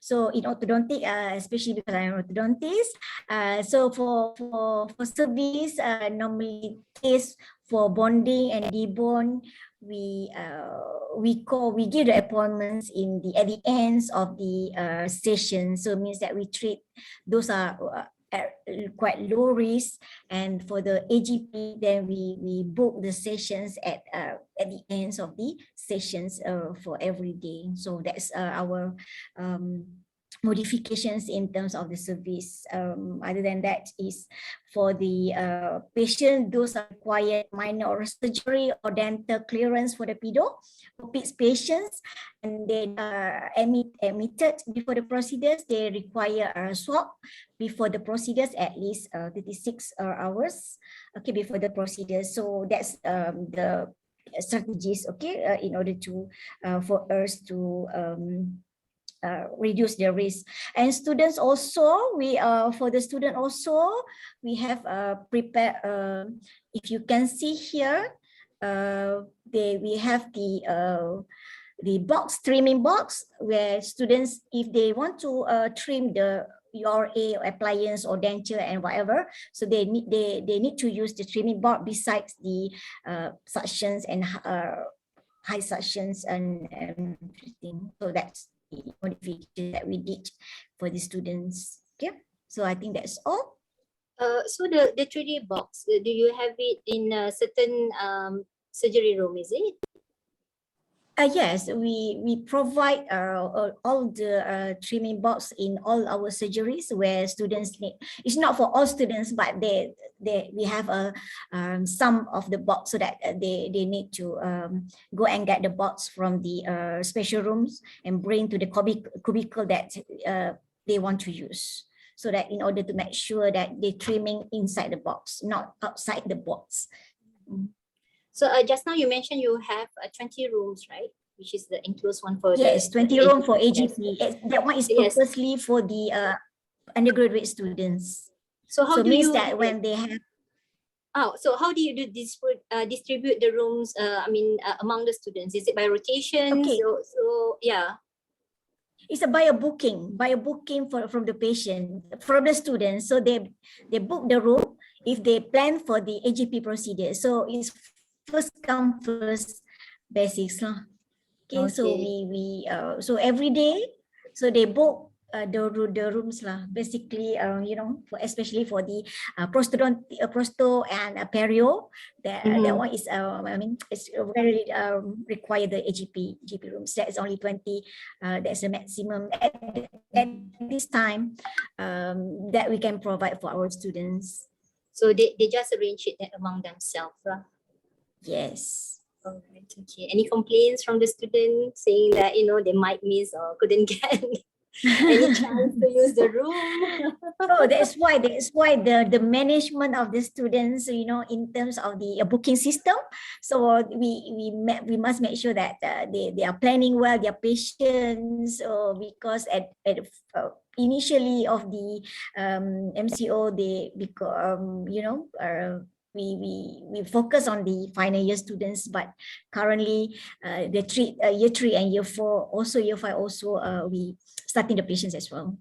But the priority is for year 5 students. Year 5, yes, because we need them to grad on time. Yeah, it's the same here in UM, like Dr. Shafina explained just now. I'm just going to open these questions to all the panelists. If you would like to add, any different, maybe different modifications that you used you apply in your institution.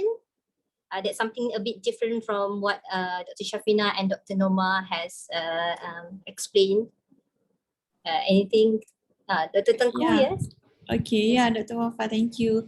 I would just like to add that, in UiTM, even in the undergraduates, we don't have the separate pods or the enclosure, but towards the earlier MCO one, where we have a very high COVID cases, so we distance the cubicle and then we halve the capacity of the clinic. At that time, we only have our final year, so we are able to afford to distribute them to all the clinics, even to the 3rd year and to the 4th year clinic. So that's to make sure that it's distancing is practiced. And then we also practice full PPE regardless AGP or non-AGP to our students, because they share the same clinics, so we can't afford to distinguish between both of them. But right now, because purchasing, is very difficult and it takes time. So we have our aerosol suction coming in, and we have our air purifier in the clinics now. Even in the students' clinic, we have air purifiers, and we have aerosol high vacuum suctions, quite a number in our students' clinic as well. All right. Thank you, Dr. Tengku. Anyone else would like to add on anything? Yes, Dr. Nicha, yes, please. Yeah, as what Dr. Tengku mentioned, that we have to, limit the number of people inside the OHC, the oral health center. So we just limit, meaning we limit the patient for the students is only one patient per session. Yeah, so this distance the cubicle.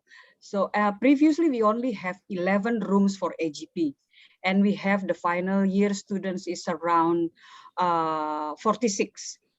So we ask them to manage themselves, and then we have integrated clinic. We don't have like department wise, like maybe in the public university. So we allocate each room for each specialties, like maybe one room for pedo and ortho, and then another room is for 2 rooms for prosto and endo, and so we try to make it like that. So the students know that this number of rooms for AGP, so they can plan accordingly how for their patients.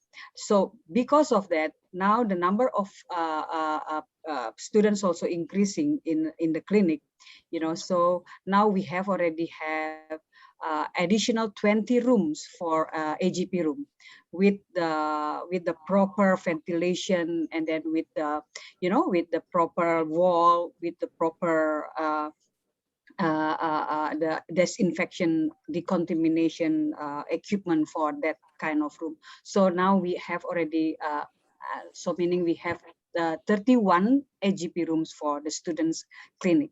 Yeah. Okay, that's a lot. I think it should be enough for everyone now. We hope that. Yeah. Dr. Kranti, is there anything you want to add from myself? Yeah, actually, similar to all the universities, we also did around 27 aerosol chambers, or what we call as cubicles. We made around 27. So what we did was we did it in different levels. We have around 3 levels dedicated for the undergraduate students. So what we did is we took a corner, every level we took a corner and converted into aerosol, what we call cubicles, with the ventilation and so on. So as mentioned, most of the priority was given to year 5. So similarly, we didn't have that problem of really allocating cubicles, because initially we also allowed them to go to the other levels to do the aerosol generating procedures. But one thing after we observed from Scottish regulations, as mentioned by Dr. Shafina, rubber dam was our biggest savior. So once they have rubber dam, we do not really bother about aerosol generation, because that will take care of a lot of problems. And fortunately, we have around 240 dental chairs at Faculty of Dentistry, Masa. So it's a huge number. So every student, they can actually, a problem for us because we have to run around the clinic, but we lost a bit of weight. But at the same time, we could place them very, very far ahead. So we didn't have that issue of really cross-contamination. And we also bought those equipment, which is like high vacuum suctions, decontamination, and so on. So luckily, I think as mentioned by Dr. Azliza, luckily we did not have any case transmission till today, which has come from either student to patient or patient to student. So I think all of us, I think all our faculties, all the institutions, we should be happy that somehow something we are doing right. Where I think as a dental fraternity of Malaysia, I don't think, especially in institutes, we have any contaminant where we have this infection spread to patient or student, vice versa. So I think somehow our PPE is good. I think dentists are good, good ambassadors. Yes, we have always been like that, don't you think? Yes, exactly. So I think we are the good ambassadors for people should take us as role models, maybe. Yeah. Yeah, cases Yeah. are among staff or from closest family members. Yeah. Yes, yes, But mostly then from- yes, it's very good that we don't have any transmission when we are providing service and treating patients. So in that terms, I think we can really assuring the patients actually it's safe to have dental treatment, even in this kind of situations. So now we have done about the clinics. Now moving on about examinations. So that's another problem. So I will start with Dr. Tengku Fazrina. So how was it the exam in UITM? Did you had to?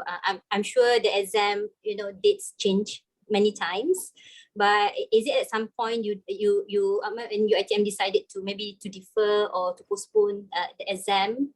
Or did you continue and just change the methods of delivery? Yeah, I absolutely agree with you. Even our academic calendar, we got not a few, but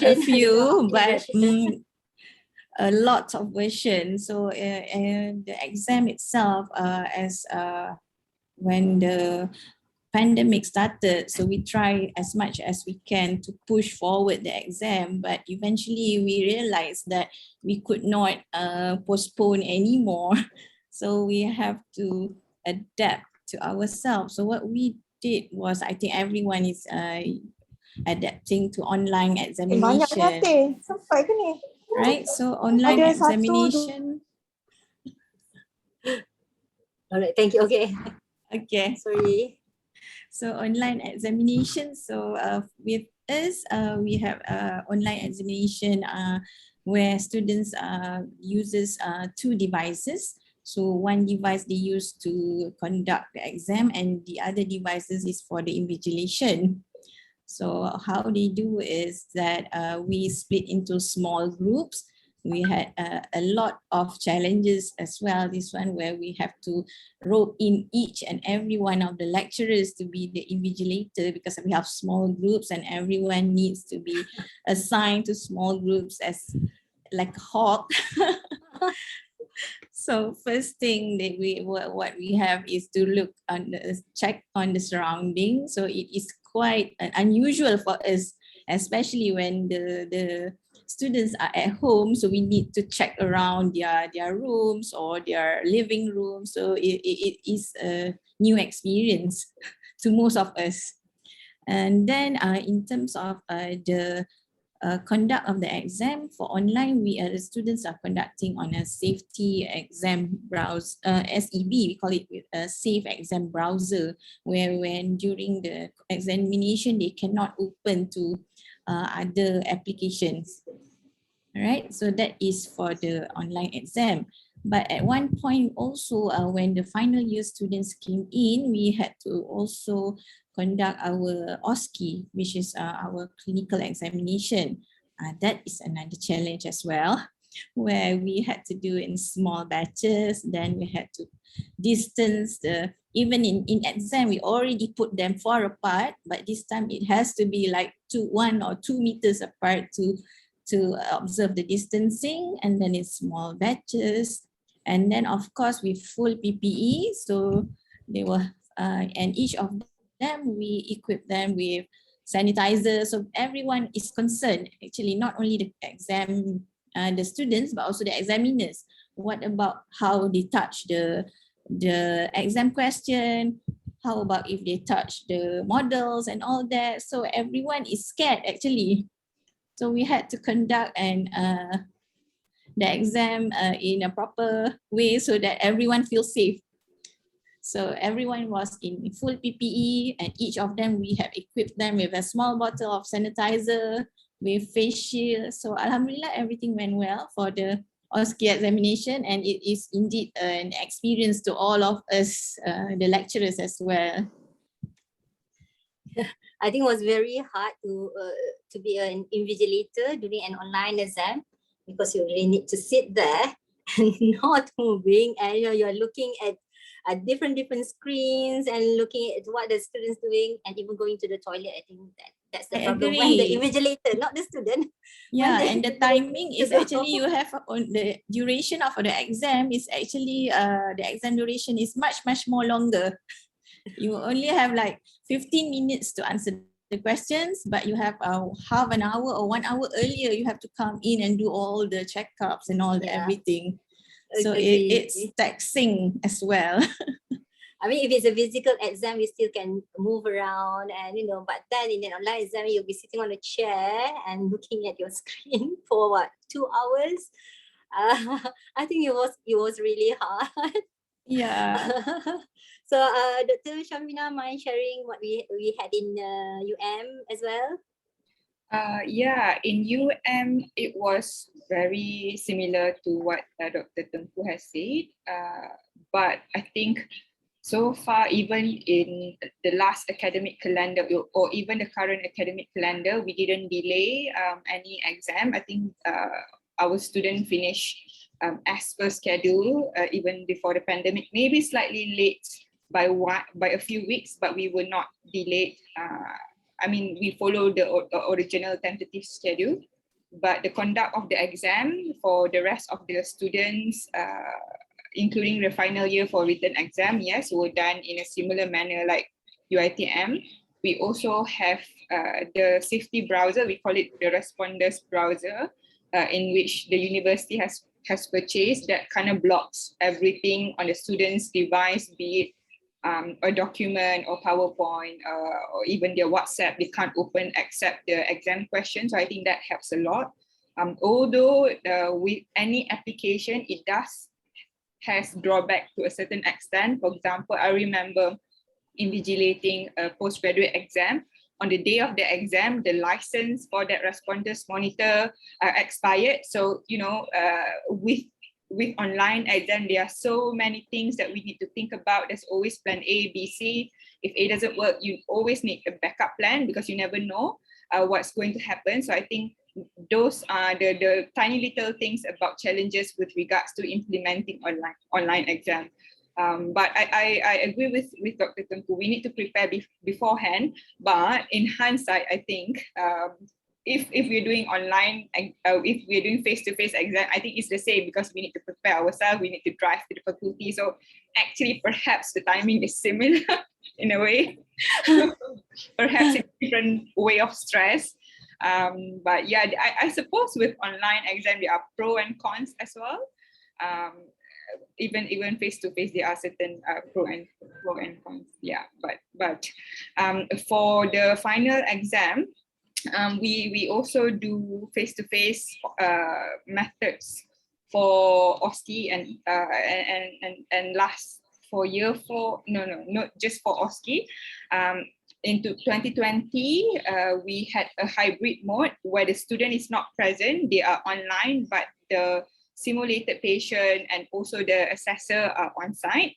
But in 2021, we did it fully face-to-face. We didn't wear full PPE though, like UITM. We just wear the surgical face mask, face shield, and we ensure at every station there is a hand sanitizer, so the students and the assessor need to use hand sanitizer every time they go to that particular cubicle and before they leave the cubicle. So far, yeah, it was a smooth running. It was quite stressful, and there were certain fear which has been voiced out by the assessor. So far, we haven't heard so much from the students, but more from the assessor side. But alhamdulillah, it went well at the end. There was no cases of transmission reported as well during that time. I think the most important thing during doing face-to-face event is no eating together. I think that's where the transmission start to spread.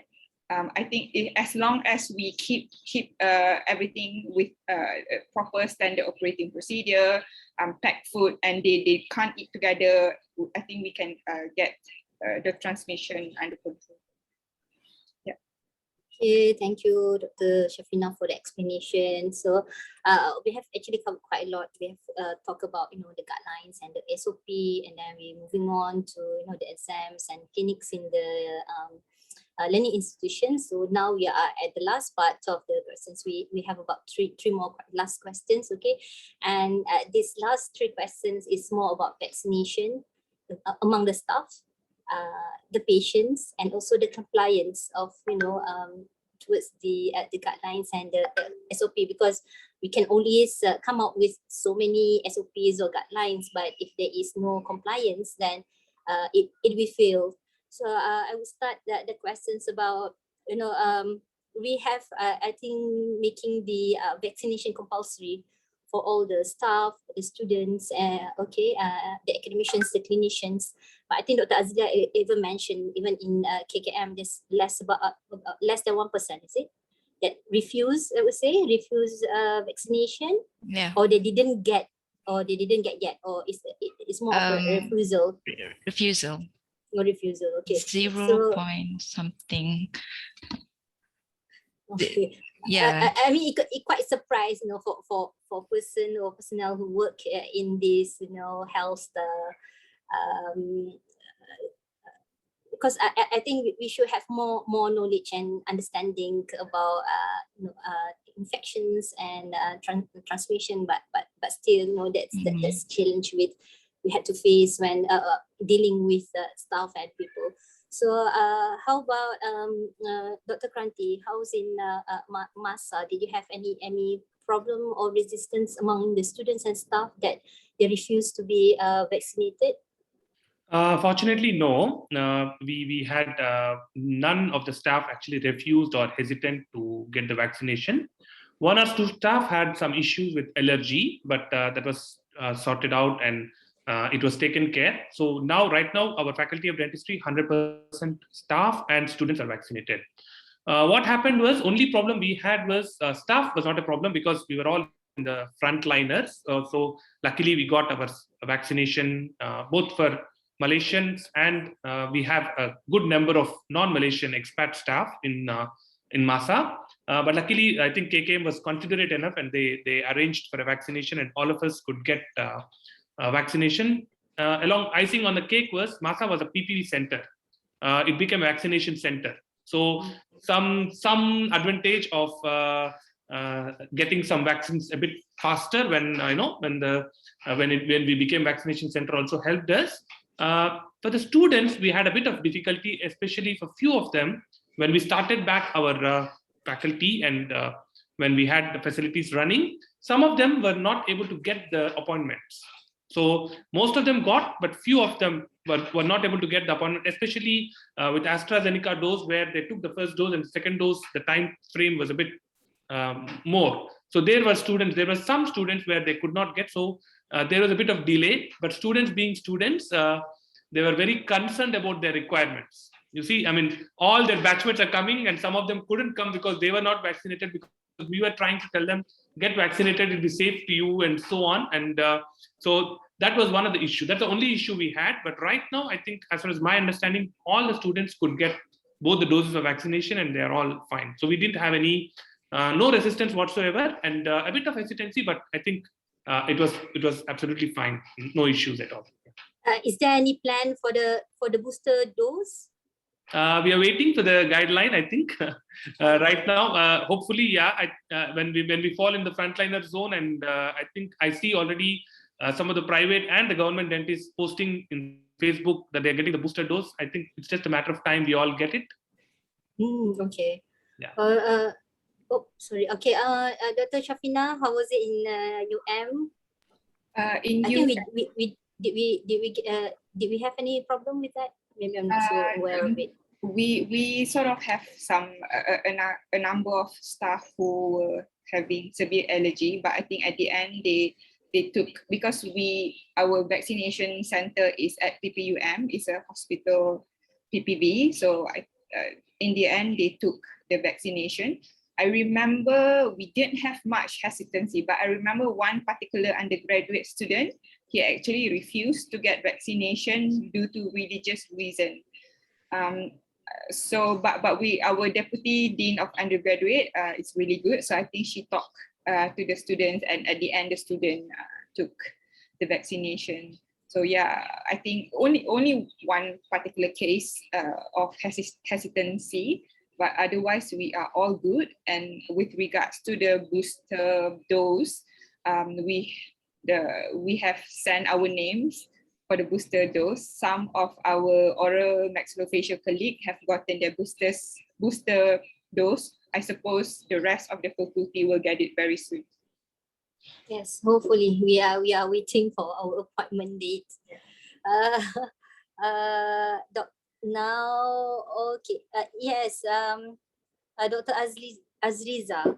So I'm going to address this question to you. So how about the compliance towards SOP and guidelines among the staff? So do you think our staff is, the frontline really complying to the SOP and guidelines enforced? So far, I think they are complying to the guidelines because, they are afraid of themselves of getting the transmission while treating patients. Especially when they have this back of their mind, maybe this patient is asymptomatic, but they are actually low risk category patients. So in that sense, I think they are really complying. And like, for example, the forward concepts and everything, every clinic is doing their best to actually improvise and innovate to make sure they can meet the requirement for them to be able to do AJP safely.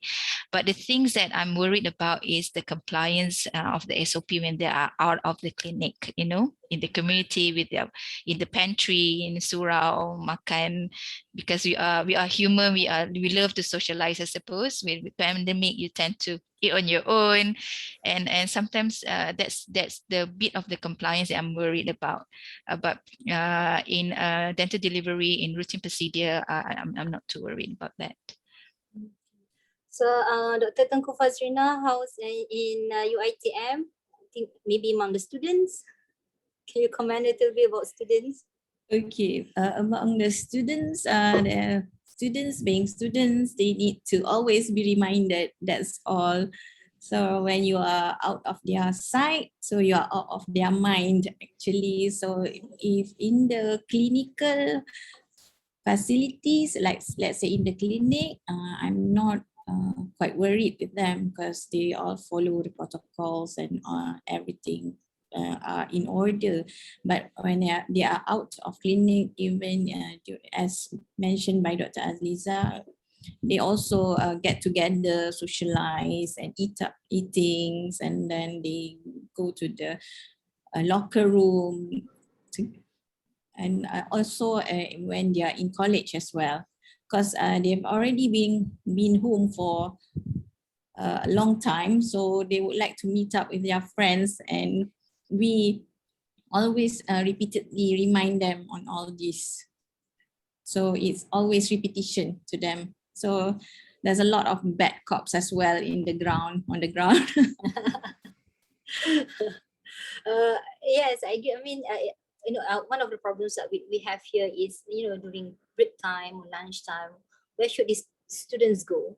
I mean, they always, everyone will go to the canteen and eat together. Then suddenly when this happens, there is no actually a place that can accommodate our students in a big number. So I think that's another problem. And allocating them to different places, and even to assign them where they can pray, and then where they can eat when they can have a short break. I think even among the staff, maybe for us, for academicians, we are lucky to have our own room, but not for the staff and also for the students. Because the facility, otherwise it has to be new norms as well. The facility itself, because the common room are not the big size enough to cater a lot of number of people at the same time. Because for the academician, we have our timetable is not really strict to lunch hour. Our lunch break we can defer or we can modify, but to these people like students and staff, they're quite restricted. That's why something need to be looked into in future. The new building design, to face any crisis or disaster. Okay, so now we are on our last questions. Okay, So I think this question was asked by one of the participants to Dr. Azriza. So she's supposed to answer, but then I think she already covered it during her session just now. So again, going to ask Dr. Tengku Fazrina. This is, oh, sorry, is it true? Sorry, to Dr. Nikla and also Dr. Norma. So it's about the unvaccinated patients. Do you agree with Dr. Azriza, or you have certain requirements for your patients before coming to your clinic? Dr. Nikla, yes, I can see you already unmute your mic. You really wants to answer. Yeah, so of course we don't want to be discriminative to the patient, right? So, you know, we try to accommodate and then provide the treatment for everyone. But again, in IMU, we have to follow the guidelines, the SOP from the management. So for now, we only can accept unvaccinated with the exemption certificate. You know, so for now, so just only yesterday, I received that email from the management that only the fully vaccinated with the low risk, you know, and then only unvaccinated with the exemption certificate. They can enter the IMU for the services and for everything. So meaning it applies for the patient as well. So of course, I know it will change by the time with the situation become better. But of course, we in School of Dentistry actually we don't really agree if we don't treat the unvaccinated patient, because we have already this SOP. We have the AGP room, right? Yeah, we have the AGP room, and then we already strictly follow the SOP, the guidelines, and etc. So we try to really, as what Dr. Azliza mentioned, that even the high risk patient, they also can get the dental treatment with the certain requirement that we have to follow, right? SOP we have to follow. So yeah, but again, we have to follow what the management advises. For now, we can only receive or treat the patient, unvaccinated patient, with exemption certificate for now. Yeah.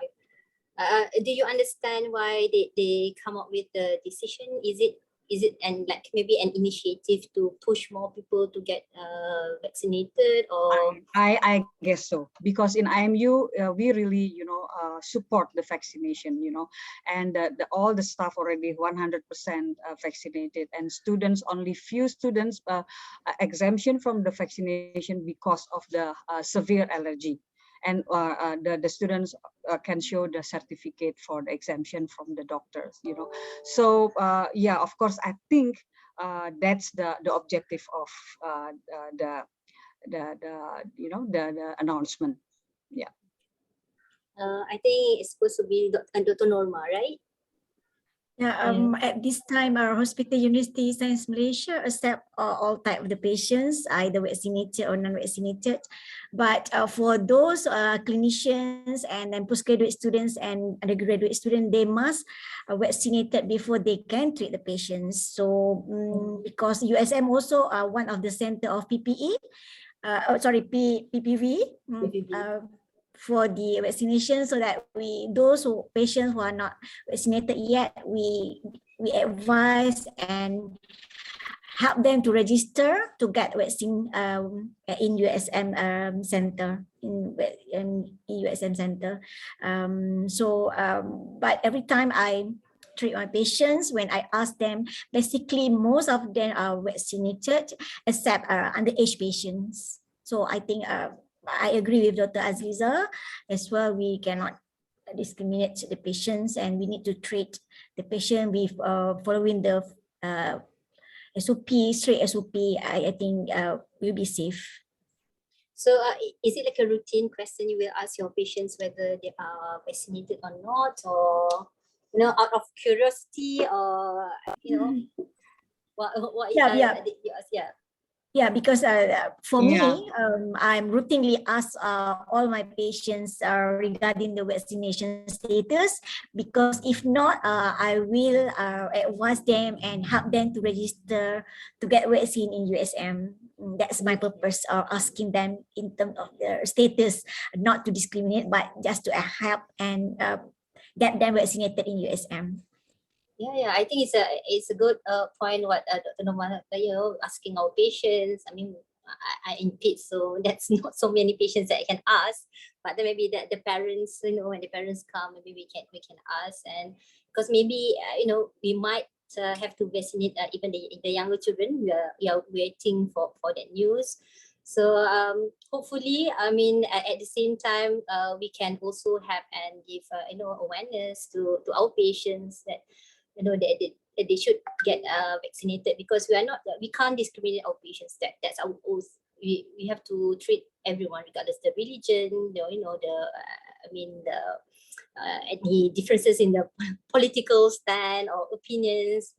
Even patient in that has HIV, we don't reject them. We just treat them with an extra precautions.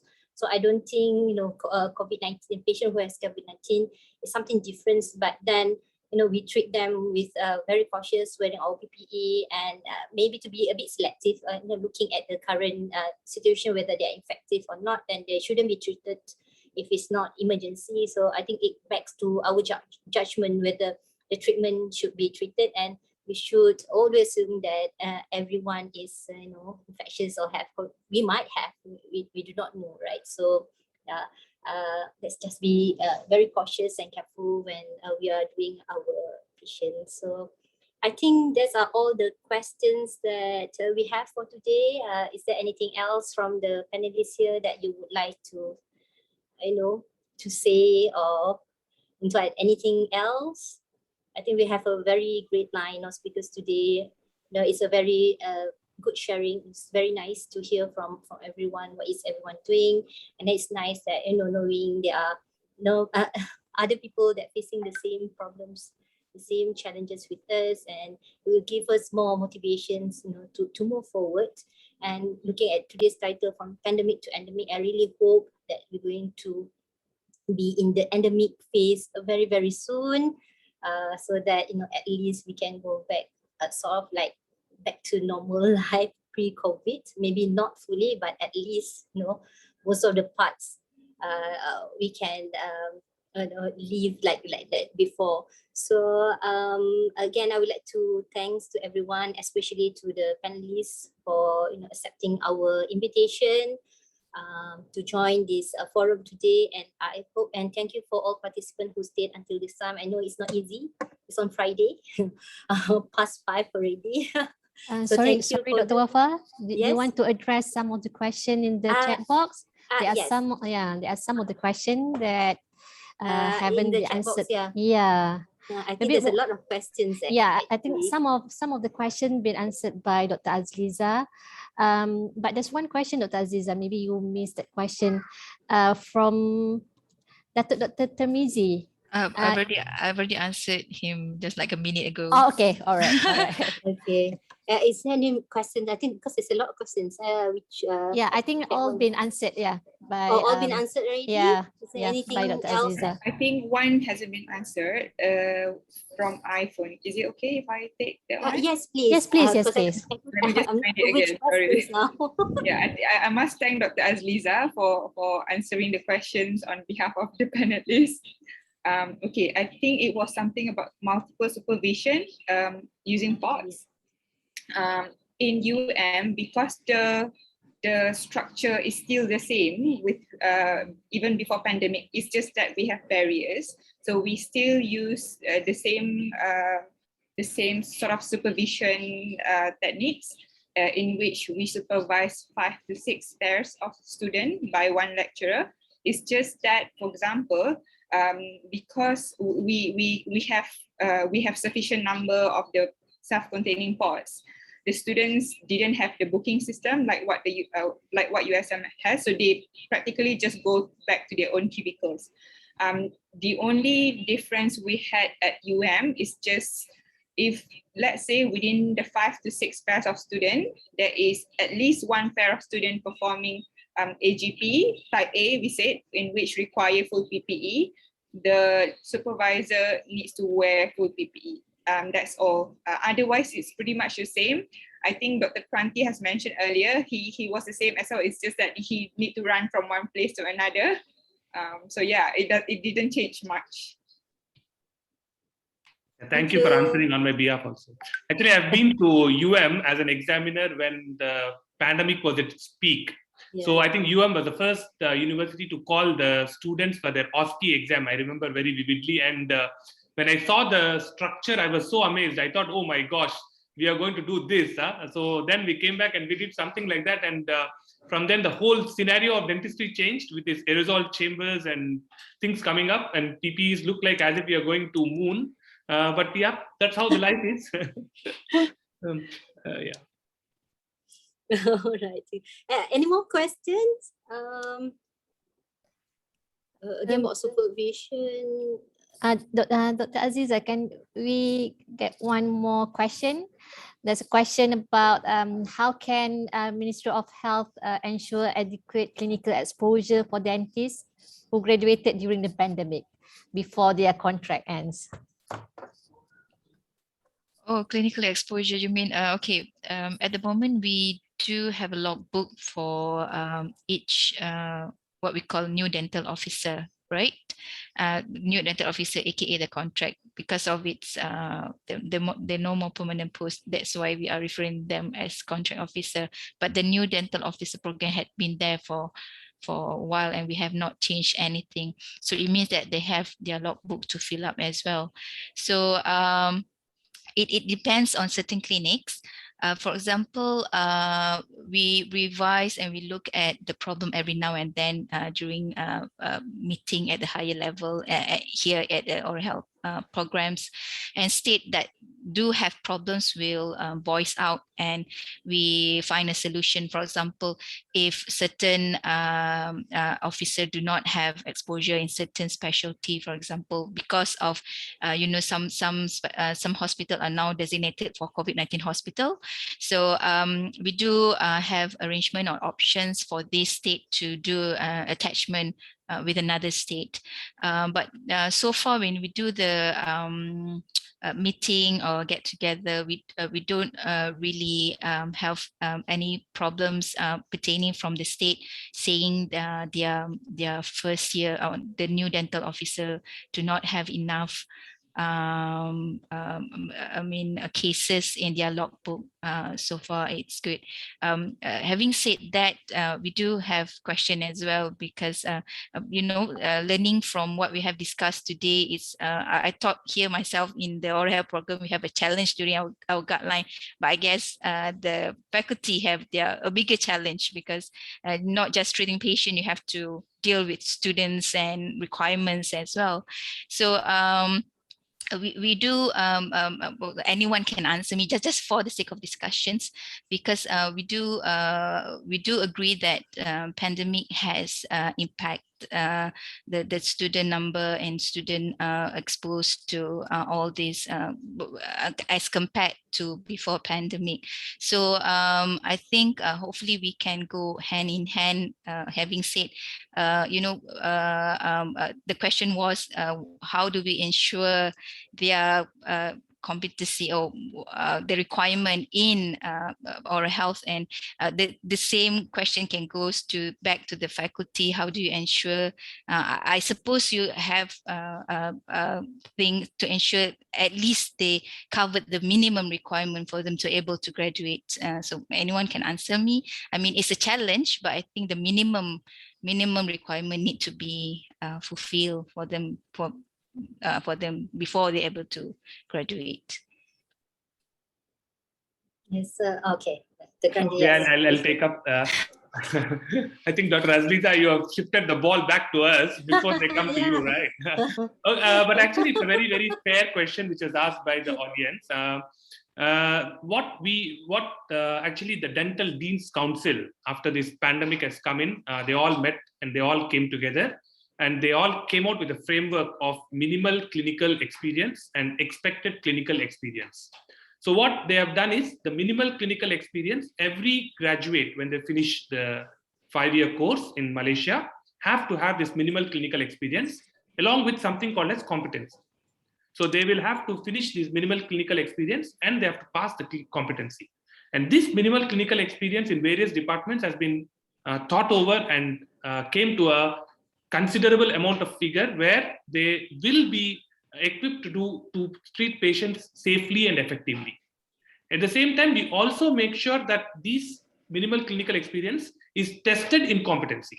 That means we give a competency exam where the staff will not assist in performing this procedure.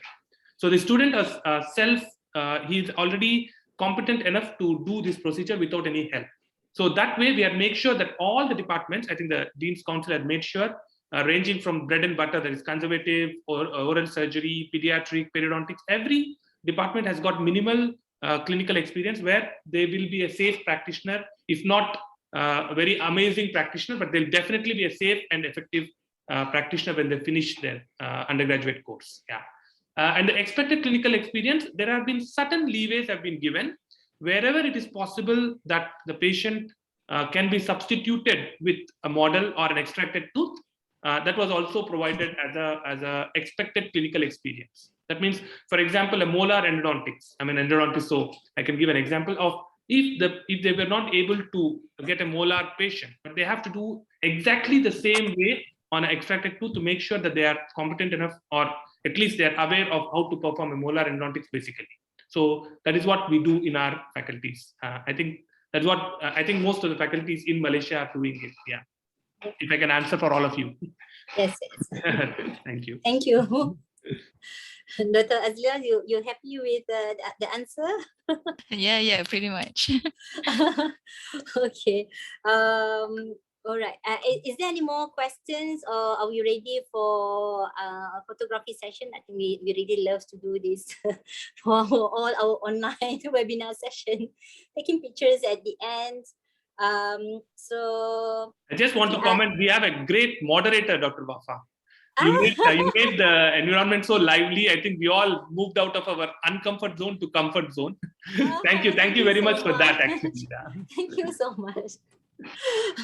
Okay, I think we have arranged the photography session into 2 different sessions. So the first session is between the moderator and also the panelists, and then the second session is with all the participants. So we're going to give the participants a bit of time, maybe to do some touch up, or grab your scarf and get ready in front of your device. So I'm sorry, who's going to take the picture? I don't know how to use clap. Ponitan. Okay, thank you. So Wafa, can we invite Dr. Nabiha? Oh yes, please. Nabiha, please. Sorry, I forgot about you. Nabiha? Some co-host can spotlight Dr. Yes. Okay. Rajuk already. Oh lah, I don't lah.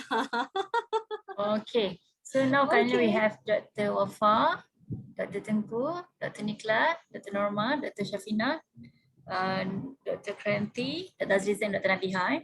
Okay, this is going to be the first photos. So everybody get ready and smile. Okay, 1, 2, 3. Okay, hold on. Let me crop this first. Doing it now.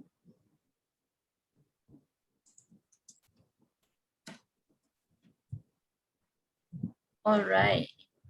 Done. See. Okay, so now with all the audience, isn't it? Yes. Okay. So for currently we only have 1 page here. They have 4 pages, but only first page will turn on their cameras. We have Dr. Nadia here. Hi, Dr. Nadia. Tafika. All right. Dr. Wei also is there. Yes. We have our boss here, Dr. Nur Hidayah, who's in charge of this forum. Thanks to you managing this. All right. Let me check for the second page. Okay. So everybody's ready. Okay. 1, 2. Dr. Tengku. Okay. Nampak tangan pula. Okay. Okay, dah ready Dr. Zana pada. Okay. 1, 2, 3. Smile. Oh, hold on. Sorry. Okay, can. Okay, done. Okay dah. Dah. Alright. So okay, now I can give the closing punya speech. Just don't forget about the question and answers. So again, I would like to thank the panelists and then all the participants who stayed until the end of the session. I think this forum is a very beneficial for everybody. And do not forget to click on the feedback link so that we can send your certificate of attendance later. Don't worry, we will send it to everyone, not immediately, but we will send it to everyone. Yep, I'm wishing everyone a great day ahead and also a great weekend to everyone, and stay safe. Hopefully we can see all of you again, not virtually but physically. So it's nice to see everyone back, and I would like to apologize for any shortcomings from my side and also from the organizer team. And yeah, thank you. Bye, everyone. Thank you. Thank you. Thank you very much. Bye-bye. Bye. Thank you, everyone. Welcome. Thank you. Thank you very much. Thank you, Dr. Nikla. Bye-bye. Thank you, Shafina. Thank you, Dr. Norma. Okay, Dr. thank Teku, you. Thank you, Afa. Thank you, Dr. Kranti. Thank you, Dr. Azliza. Thank you all.